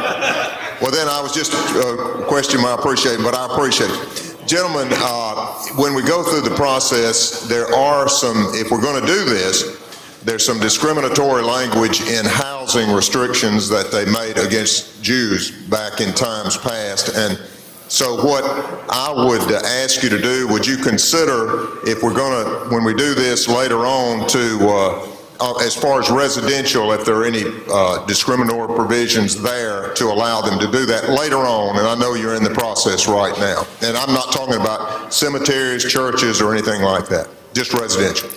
Well, I probably won't be involved, but if I'm involved, I think that's a perfectly good idea. Thank you. Recognize the chairman to respond. We would support the amendment. Okay.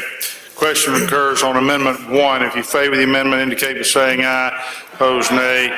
Ayes have it. Anything further on the bill? Questions on the bill? I don't see any.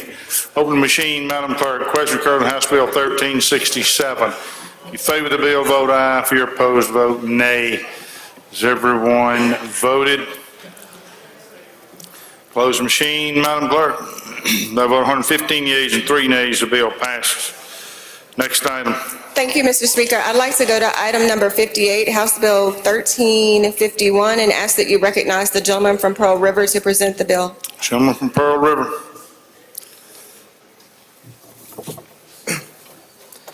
Thank you, Mr. Speaker. This bill deals with the scrivener's error affidavit process. Basically, it just clarifies the process by which a scrivener's affidavit may be filed to correct errors made in chains of title. It outlines the requirements that needs to be on the document. It says the document has to reflect back to the conveyance that is being corrected. A scrivener's affidavit, for those of you who don't practice in this area, is just a way to correct maybe a spelling error in a deed or a missed word or something to clear up any confusion when you're at the closing table. That's a brief explanation of the bill. And I'll Questions on the bill? I don't see any. Open the machine, Madam Clerk. Question recurs on House Bill 1351. If you favor the bill, vote aye. If you're opposed, vote nay. Has everyone voted? Close the machine, Madam Clerk. I vote 114 yeas, 0 nays. The bill passes. Next item. Thank you, Mr. Speaker. I'd like to go to item number 59, House Bill 1469, and ask that you recognize the lady from Lowndes to present the bill. We have a committee sub. Do you wish to adopt it? Yes, Mr. Lady Speaker. moves committee substitute be adopted for consideration of the original bill. All in favor say aye. Opposed, nay. The ayes have it. Lady from Lowndes is recognized. Thank you, Mr. Speaker. Thank you, Madam Chairwoman. Ladies and gentlemen of the House, I have House Bill 1469, which amends Section 91-1-3 of the Mississippi Code, that for the purposes of intestate succession, a child conceived by assisted reproduction after a decedent's death is deemed to be living at the time of the decedent's death. And I have an amendment at the proper time. You're recognized for an amendment. All right, my amendment will amend lines 47 and 48. We need a copy of the amendment, lady. All right.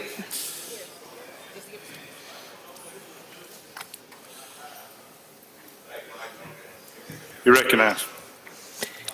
The amendment will amend lines 47 and 48, which will change 12 months to 36 months.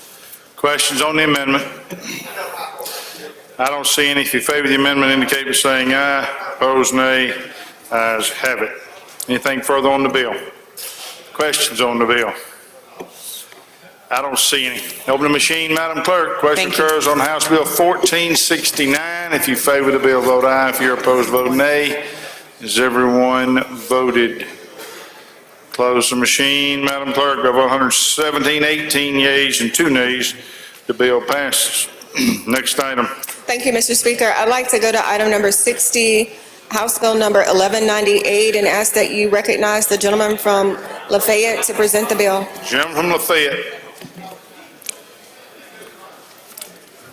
Thank you, Mr. Speaker. House Bill 1198 has to do with the, it's the NIL bill, but this does not address NIL. This is simply the agent's role in NIL in Mississippi. Right now, an agent can only sign a person as a professional athlete, and if we're signing them as professional athletes, it may detriment their ability to play in college athletics. So we've done that by redefining what the player is. But that's a general explanation of the bill. Open the questions. Questions on the bill? Gentleman Hines. Mr. Bell, I can answer the question, gentlemen. You're not eligible for the NIL. I was just about to ask that very same question. That's what I thought you were about to ask. No, gentlemen. You look more professional. You got to be an athlete first of all. Oh, I am definitely that, Mr. Speaker. I got receipts, brother. Hey, gentlemen, do you yield? Yes, sir. Quick question.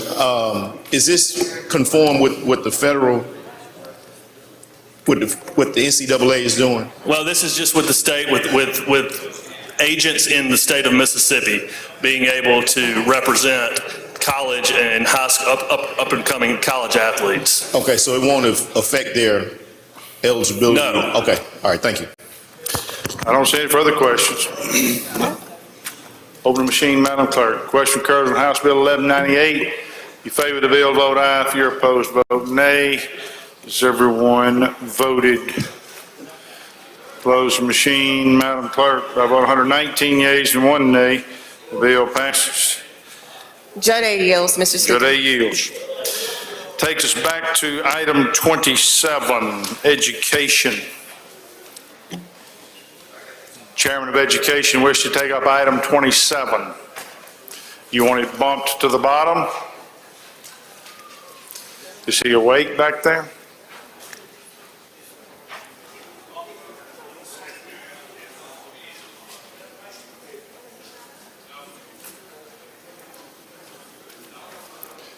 I don't know what that means.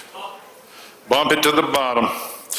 All right, then that brings us to item 34, education. Bump it too, all right? That brings us then up to item 42, education. Bump it. Okay. That brings us down to item 47, insurance. Bump it.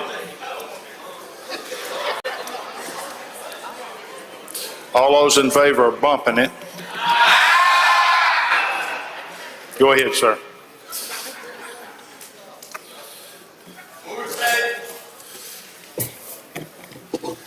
Thank you, Mr. Speaker, ladies and gentlemen of the House. Item number 47, House Bill 451.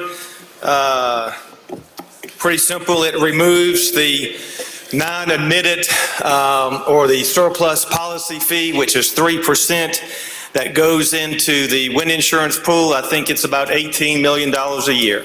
That's what it does. Questions? I don't see any. Open the machine, Madam Clerk. Question occurs on House Bill 451. If you favor the bill, vote aye. If you're opposed, vote nay. Has everyone voted? Close the machine, Madam Clerk. By vote 115 yeas and 3 nays, the bill passes. Next item. Thank you, Mr. Speaker. The next item is House Bill 160. That's already been read, so please recognize the gentleman from Rankin. Gentleman from Rankin is recognized. Thank you, Mr. Chairman. Thank you, Mr. Speaker. House Bill 160 deals with the travel agency. I don't know how many of y'all have ever bought any travel insurance when you made some kind of a trip or anything, but it's very confusing the way it is right now, and this is trying to solve that. It is a bill from National Association of Insurance Commissioners and NCOIL. It brings it more under regulation for the department. Commissioner Cheney's aware of it and approves of it. And what it does is it gives them more authority to set rates or approve rates. They don't set them, but they approve rates and approve the regulations and stuff that they operate under. It just makes it a whole lot tighter. It is a industry bill. In other words, it's brought by the industry, so they're just trying to improve the industry and give them a better working relationship with the public. That's my explanation. Questions? I don't see any. Open the machine, Madam Clerk.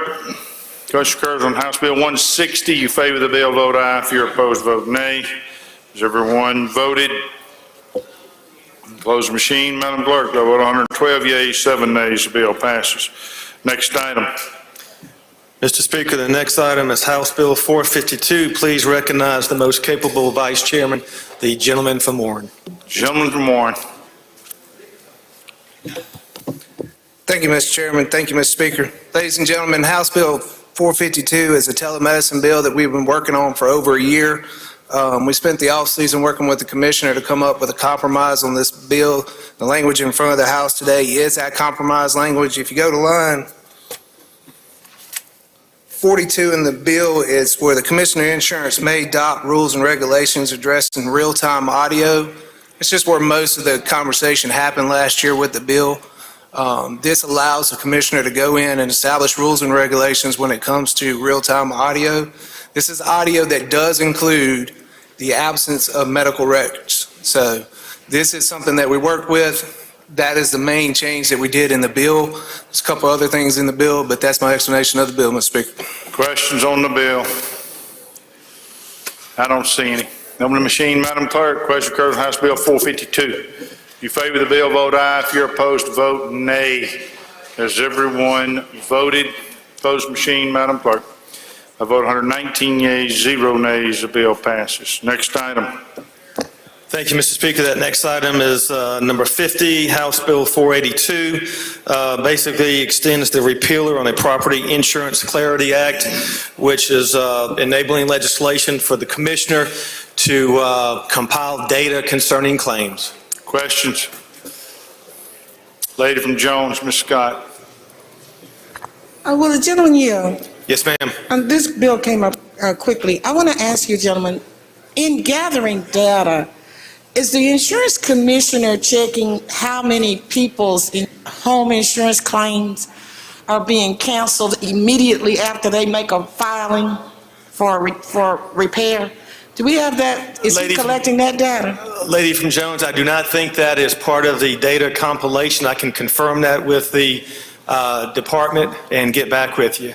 But I do not believe that's part. Would you not agree that, since we're up here representing the citizens, that, and I know that you have heard many citizens complain that these insurance companies that they've had insurance with for a long time, they file a claim, they pay it, and then they get a letter in the mail saying, we're through with you.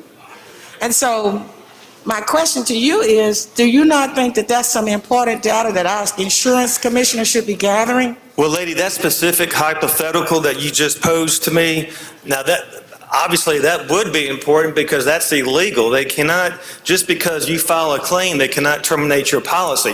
Now, they do have the option not to renew it, but they can't terminate the policy, lady, just because you file a claim. So if that is going on, that is something that's definitely very important that we need to look into. And gentlemen, that's why you would be one of the top 5 that I would hire as an attorney. Is it terminated or whatever the other? But those of us that's just plain old Joes and Janes out here know that the people that they don't have any more insurance. They file a claim, they pay it, and then they don't have any more insurance. So my question to you is, do you not think that that is some data that the insurance commissioner of the state of Mississippi ought to be collecting? Lady, again, I think that would be very important. I don't know how you would collect that, but I will be happy to. This is a data collecting It is. vehicle It here. is. Not concerning terminations once a claim has been filed, but that is definitely something that I can talk to the commissioner about and relay your concern. Gentlemen, I wish that you would, because I bet you there's not a person seated in this chamber here that has not had someone to say to them that they filed an automobile accident claim or home insurance claim, and then they got a letter in the mail saying, we're not going to renew your policy. Now, lady, that's a little bit different, but I understand where you're coming from. Okay. And so would you see if we could get that information collected? I'll be happy to, lady. Thank you. Thank you. Jim from Covington, Mr. Sanford. Thank you, Mr. Speaker. Chairman Yield. Yes, sir. I just pulled up the bill looking for the new language, but it's only cites sections. Is this something they're already doing, and this just provides clarity on the procedure? What exactly? Extends the repealer, gentlemen. That's all it does? That's all it does. Okay. Thank you. All right, don't see any further questions. Open the machine, Madam Clerk. Question occurs on House Bill 482. If you favor the bill, vote aye. If you're opposed, vote nay. Has everyone voted? Close the machine, Madam Clerk. By vote 120 yeas, 0 nays. The bill passes. Next item. Okay, thank you, Mr. Speaker. Ladies and gentlemen of the House, the next item is 51, House Bill 823. That is some clarifying. Committee substitute, gentlemen. Call it up in lieu of the original bill. Gentlemen, moves committee substitute be adopted for consideration in lieu of the original bill. All in favor say aye. Opposed, nay. The ayes have it. Gentleman's recognized. Thank you, Mr. Speaker. Ladies and gentlemen of the House, House Bill 823 is basically what we're trying to do here is include a battery charge security fence that you kind of see being implemented now. Have that included under the same definition as a personal security alarm system so that we have consistency and uniformity in terms of how cities and counties are treating these security fences in terms of fees and zoning. That's an explanation of the bill. Questions? I don't see any. Open the machine, Madam Clerk. Question occurs on House Bill 823. If you favor the bill, vote aye. If you're opposed, vote nay. Has everyone voted?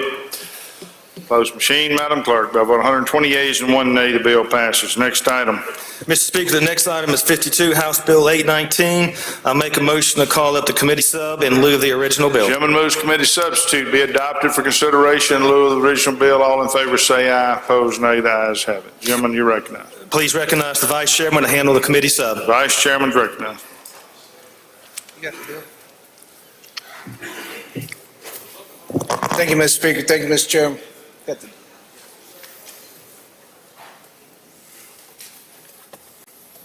Mr. Speaker, I have 2 amendments. Okay, you're recognized.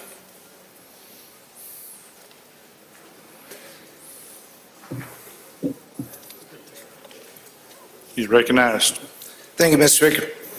Ladies and gentlemen, the amendment number 1 adds $6,000 to the base for the cities. And then the second thing it does, it adds $500,000 transferred back to the cancer plan. It's the plan that we passed 2 years ago that we did not fund. So we will be diverting $500,000 annually to the cancer fund. So that's what this amendment does, Mr. Speaker. Questions on the amendment? I don't see any. If you favor the amendment, indicate by saying aye. Opposed, nay. Ayes have it. Second amendment.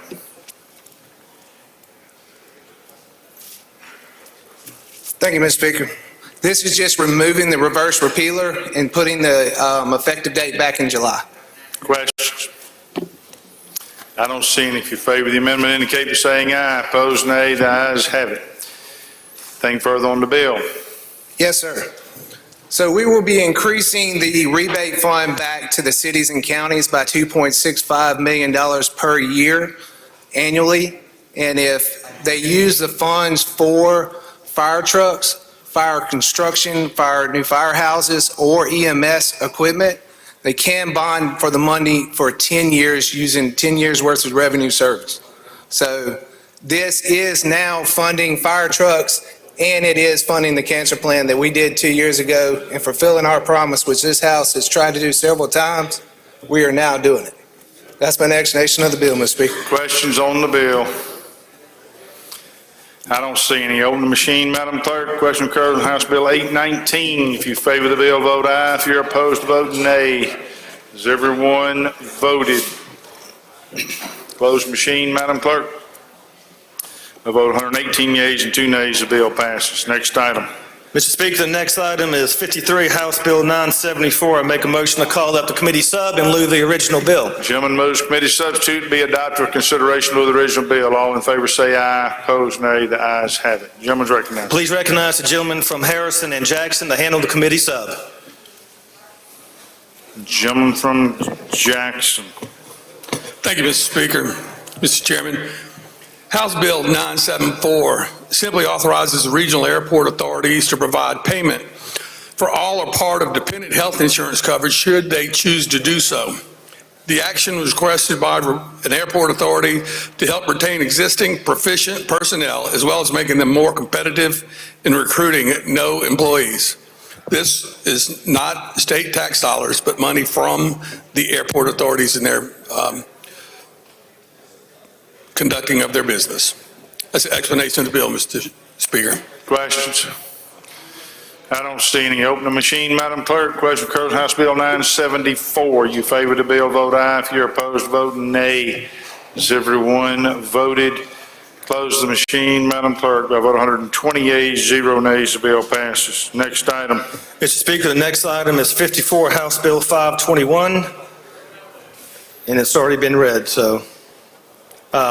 Ladies and gentlemen, I understand we have a similar bill that will cover all of the state agencies, but this one is dealing basically with the Mississippi Workers' Compensation Commission, and it will clarify and define any documents that contain private or identifying information as personal documents and not subject to a Freedom of Information request to be able to provide it to a specific individual or company or anybody in the public domain. Be happy to take any questions, Mr. Speaker. Jim Rock, Tippah, Mr. Taylor. Gentlemen, will you yield? Yes, sir. Could you possibly give us some examples of actually what can be submitted as information? Yeah, I'll be happy to, gentlemen.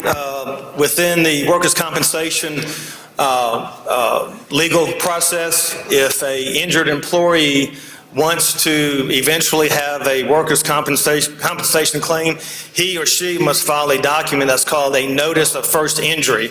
That goes directly to the commission. It contains full names. It contains addresses of the injured employee. It contains such information such as the last 4 digits of one's social security number, and so on and so forth. So with that being the case, once that is filed, if somebody would make a Freedom of Information request to obtain that actual document with that personal information on it, he or she, and it doesn't even have to be an individual, gentlemen, it could be a business who gets this information and sells it to third parties, would be able to ascertain and actually possess that information. Thank you. I don't see any further questions. Open the machine, Madam Clerk. Question occurs on House Bill 521. You favor the bill, vote aye. If you're opposed, vote nay. Has everyone voted? Close the machine, Madam Clerk. By a vote of 95 yeas, 19 nays, the bill passes. Next item. 55, House Bill 1187. Please recognize the Vice Chairman. Gentleman from Warren. Thank you, Mr. Speaker. Thank you, Mr. Chairman.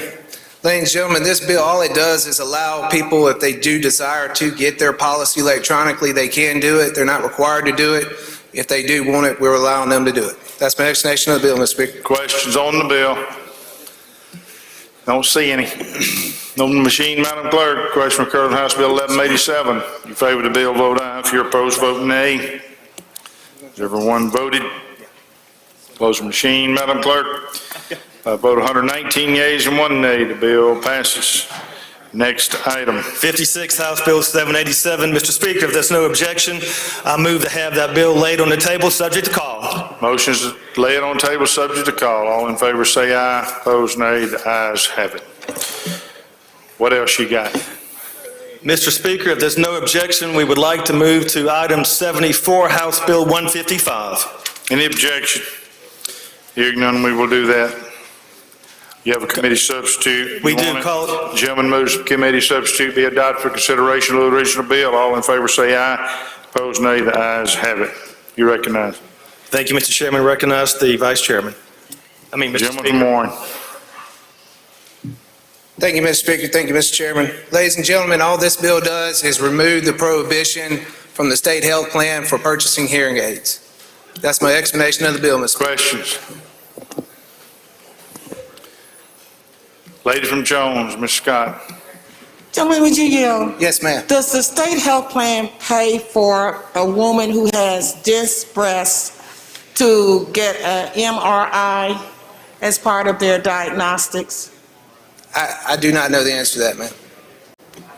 This is, yes. Okay. Does the state health plan pay for a woman who has had breast cancer, who needs a sleeve? Does the state health plan pay for that? I do not know that answer, ma'am. Does the state health plan pay for any other diagnostic imaging other than mammogram for, well, does the state health plan pay for mammograms? Let me ask that question. I would think so, ma'am. Does it pay? But it just wasn't in this bill, so I just didn't. Okay, but this we're deleting and we're talking about what it pays. Does the state health plan pay for mammograms for women in this state? Yes, ma'am. I'm pretty sure it does, but it just wasn't part of this bill. Yes. All right. And if a woman needs something other than a mammogram, if she needs an ultrasound, does the state health plan pay for that? I mean, ma'am, I don't want to mislead you, so I did not study that issue, so I don't want to mislead you. Okay, gentlemen, thank you. Yes, ma'am. Anything further? I don't see any. Open the machine, Madam Clerk. Question occurs House Bill 155. If you favor the bill, vote aye. If you're opposed, vote nay. Has everyone voted? Close machine, Madam Clerk. By vote 117 yeas and 3 nays, the bill passes. Next item. Thank you, Mr. Speaker. I'd like to go to item number 76 and bring it up. You're recognized. Thank you, Mr. Speaker. I have an amendment. You're recognized for an amendment. We're just putting a reverse repealer in the bill. Questions on the amendment? I don't see any. If you favor the amendment, indicate by saying aye. Opposed, nay. Ayes have it. Anything further on the bill?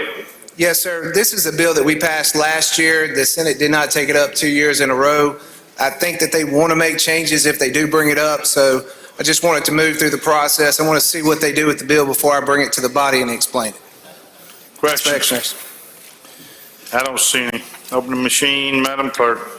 Question occurs on House Bill 1520. If you favor the bill, vote aye. If you're opposed, vote nay. Has everyone voted? Closed machine, Madam Clerk. By vote 119 yeas, 0 nays, the bill passes. Anything else? Insurance yields the floor, Mr. Speaker. Insurance yields the floor. All right, that takes us back to page 7 at the top, item 61, elections.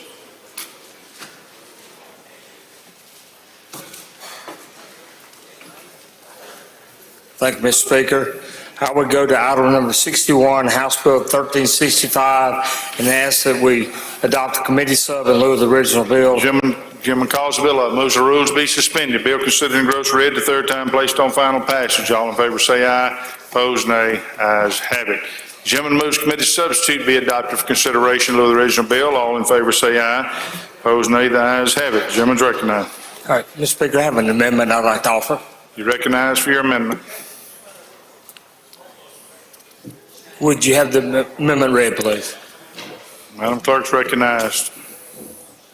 Amendment number 1 by Representative Beckett. Amend on line 14 by inserting the following language after the period. This section shall not prohibit an individual from contributing his or her personal time to assist with voter education, voter outreach, voter registration programs, or other election-related programs, as long as such individual receives no compensation or in-kind donation for contributing his or her time. Amend the title to conform.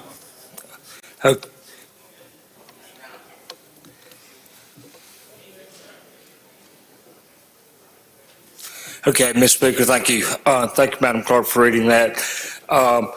I think the amendment's fairly self-explanatory. There was a concern that the language was not clear in the bill, and we just want to make it perfectly clear that you are still able to volunteer your services and do the voter education, do the things that you've always been able to do, and I just ask adoption of the amendment.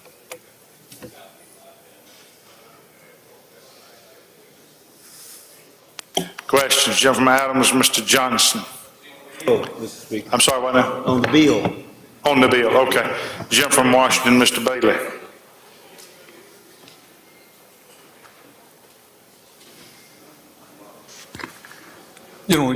Yes, sir. Are you, is the amendment applying to individuals or elected officials? The amendment is applying to individuals. But, I mean, just because I'm elected, obviously elected officials are doing their job. Me as an elected official, yes, I can volunteer my time to someone else. But what about Joe Doe on the streets? They can volunteer their time. They can't get paid anything. Right.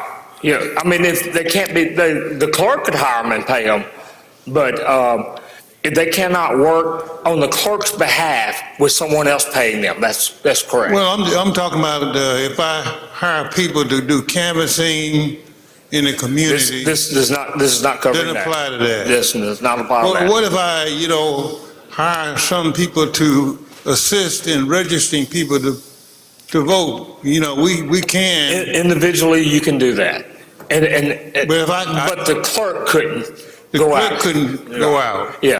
But I can pay somebody to do voter registration. Yes, my understanding, you can do that. Yes. Okay. This does not prohibit that at all. All right, thank you.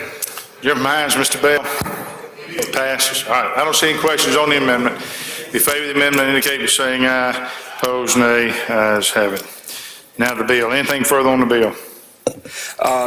Mr. Speaker, just for a brief explanation, I'll just make it very clear because I know there are a few questions, but this is a bill that says no agency or state or local official responsible for conducting elections may solicit, accept, or dispose of any donations in the form of money, grants, property, or personal services from an individual or non-governmental entity for the purposes of funding election-related expenses, voter education, voter outreach, or voter registration, or programs. And with the amendment, we just want to make it clear, you can volunteer your time.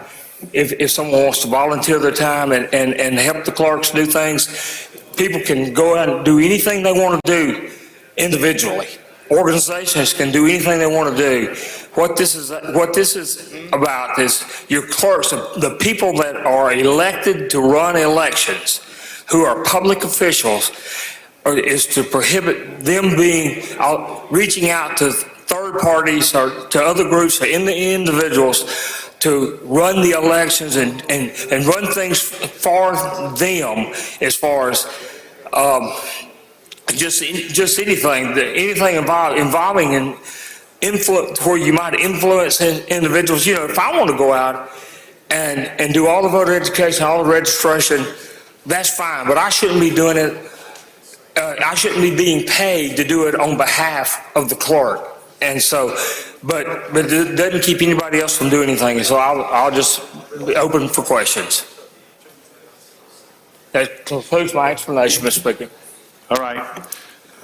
Questions? Gentleman Adams, Mr. Johnson. Thank you, Mr. Speaker. Will the gentleman yield? Yes, I will. So this is what we have. So election commissioners run elections. Exactly. And depending on where you're an election commissioner, certain counties, certain areas have a larger tax base, more money than other areas. You would agree with me, isn't that correct? Definitely. I live in the poor area. hear you. And so if a nonprofit organization that's apolitical by law wants to contribute money to help a poor county run an election that they don't have the money to run because they are a poor county, you're saying they're prohibited from doing that now under this bill. They would not let them do that. This would not let them do it. And so all of the grants that were available for election commissioners and elected officials to apply for to help them put on an election in a more efficient way, they couldn't apply for that. They couldn't apply for those grants to run an election anymore. Is that correct? Let me ask you that.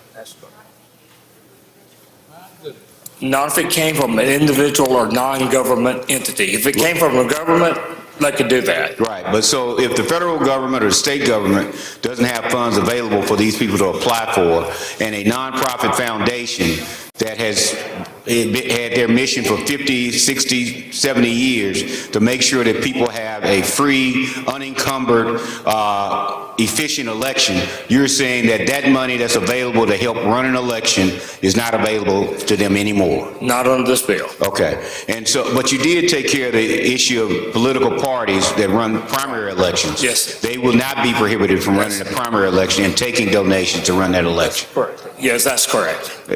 But if this is general election. Yeah, I have a county, it's a great county, but it's a poor county, Jefferson County, and they're trying to run an election. They may not have the funds. If the state doesn't have the funds for that, and say the Kellogg Foundation or ALEC or whoever it may be, may want to contribute to help them run their election, buy voting machines, they can't take that money. No, they could not. You're correct. All right, thank you. All right. Jim from Hines, Mr. Banks. Thank you, Mr. Speaker. Gentlemen, if you would yield for me. This bill, 1365, deals with voter registration, doesn't it? Indirectly, yes. Well, it says directly to me. I see on line 11. It says but that's not the only, or it's not the only thing that it deals with. Okay.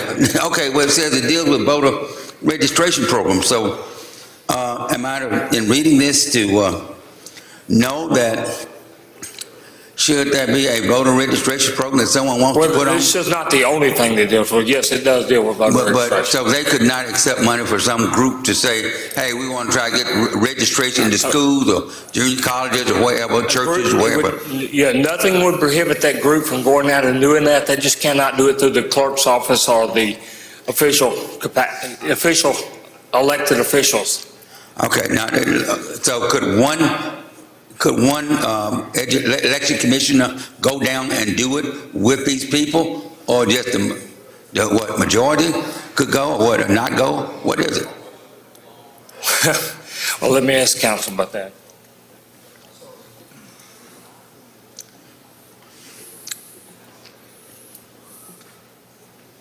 Right.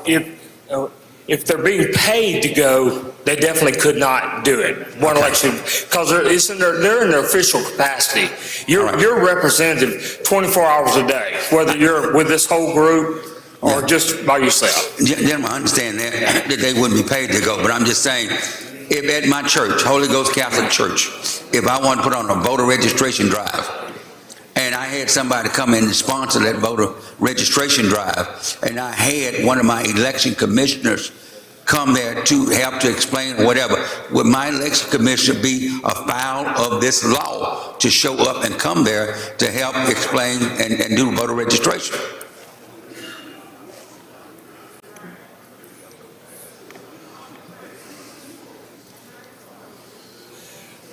We don't think that would be an issue because of the amendment. Because the amendment that we added is volunteering their services. Yes. As long as they were not receiving compensation of any form or fashion, then it should be okay. Okay, that's what I'm just trying to find out. So I assume that would also be applicable to voter education and voter outreach? Yeah, but it should be the same. It'll be. Well, I just want to know. I understand. Okay, so as long as they volunteer, it'll be okay for them to come to whether it's churches, whatever, voter education, voter. That's my understanding. All right, I want to hear that from you. Thank you. All right, I don't see any further questions. Open the machine, Madam Clerk. Question occurs on House Bill 1365. You favor the bill, vote aye. If you're opposed, vote nay. Has everyone voted? Has everyone voted? Close the machine, Madam Clerk, by a vote of 78 yeas, 39 nays, the bill passes. Next item, public utilities.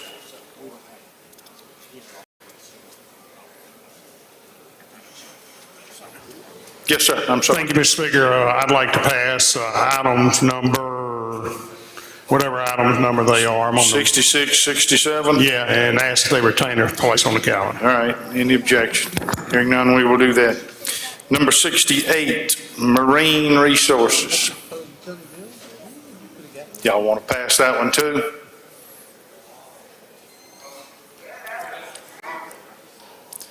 Yes, sir. You want to pass it? Yes, sir. Okay. 69, energy. Huh?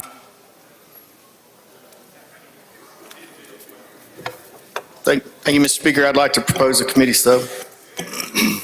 Gentleman moves committee substitute be adopted for consideration of the original bill. All in favor say aye. Opposed, nay. The ayes have it. Gentleman's recognized. Thank you, sir. This is House Bill 1214. This is a continuation of our CO2 sequestration laws. What we are doing here is we're defining an underground reservoir that the CO2 can be injected into, and then we are using the existing pipeline regulations to have the main pipeline connect to the injection site. That's all we're doing. Questions? I don't see any. Open the machine, Madam Clerk. Question occurs House Bill 1214. You favor the bill, vote aye. If you're opposed, vote nay. Has everyone voted? Close machine, Madam Clerk. By vote 118 yeas, 0 nays. Bill passes. Next item, Medicaid. Vice Chairman, Mr. DeWeese. Mr. Speaker, we would like to pass on items 70 and 71 to maintain their place on the calendar. All right. Brings us to number 72, back to elections.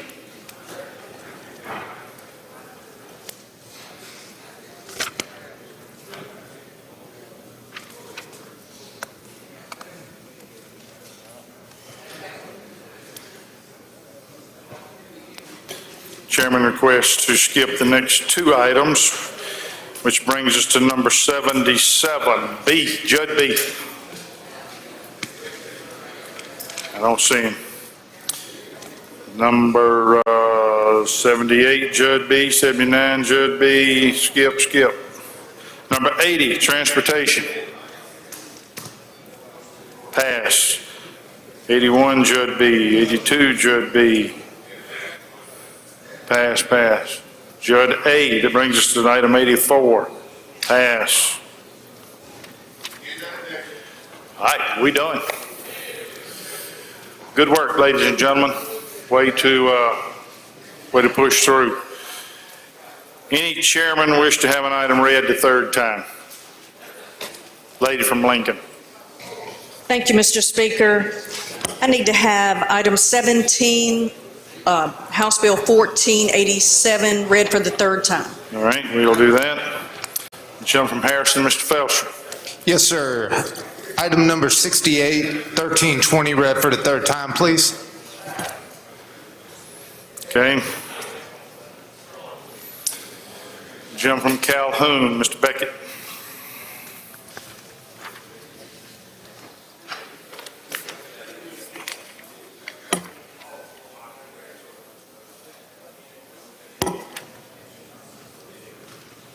Did you have one gentleman from Calhoun? No. Okay, we'll come back to you. Any other chairman have an item they wish to have read the third time?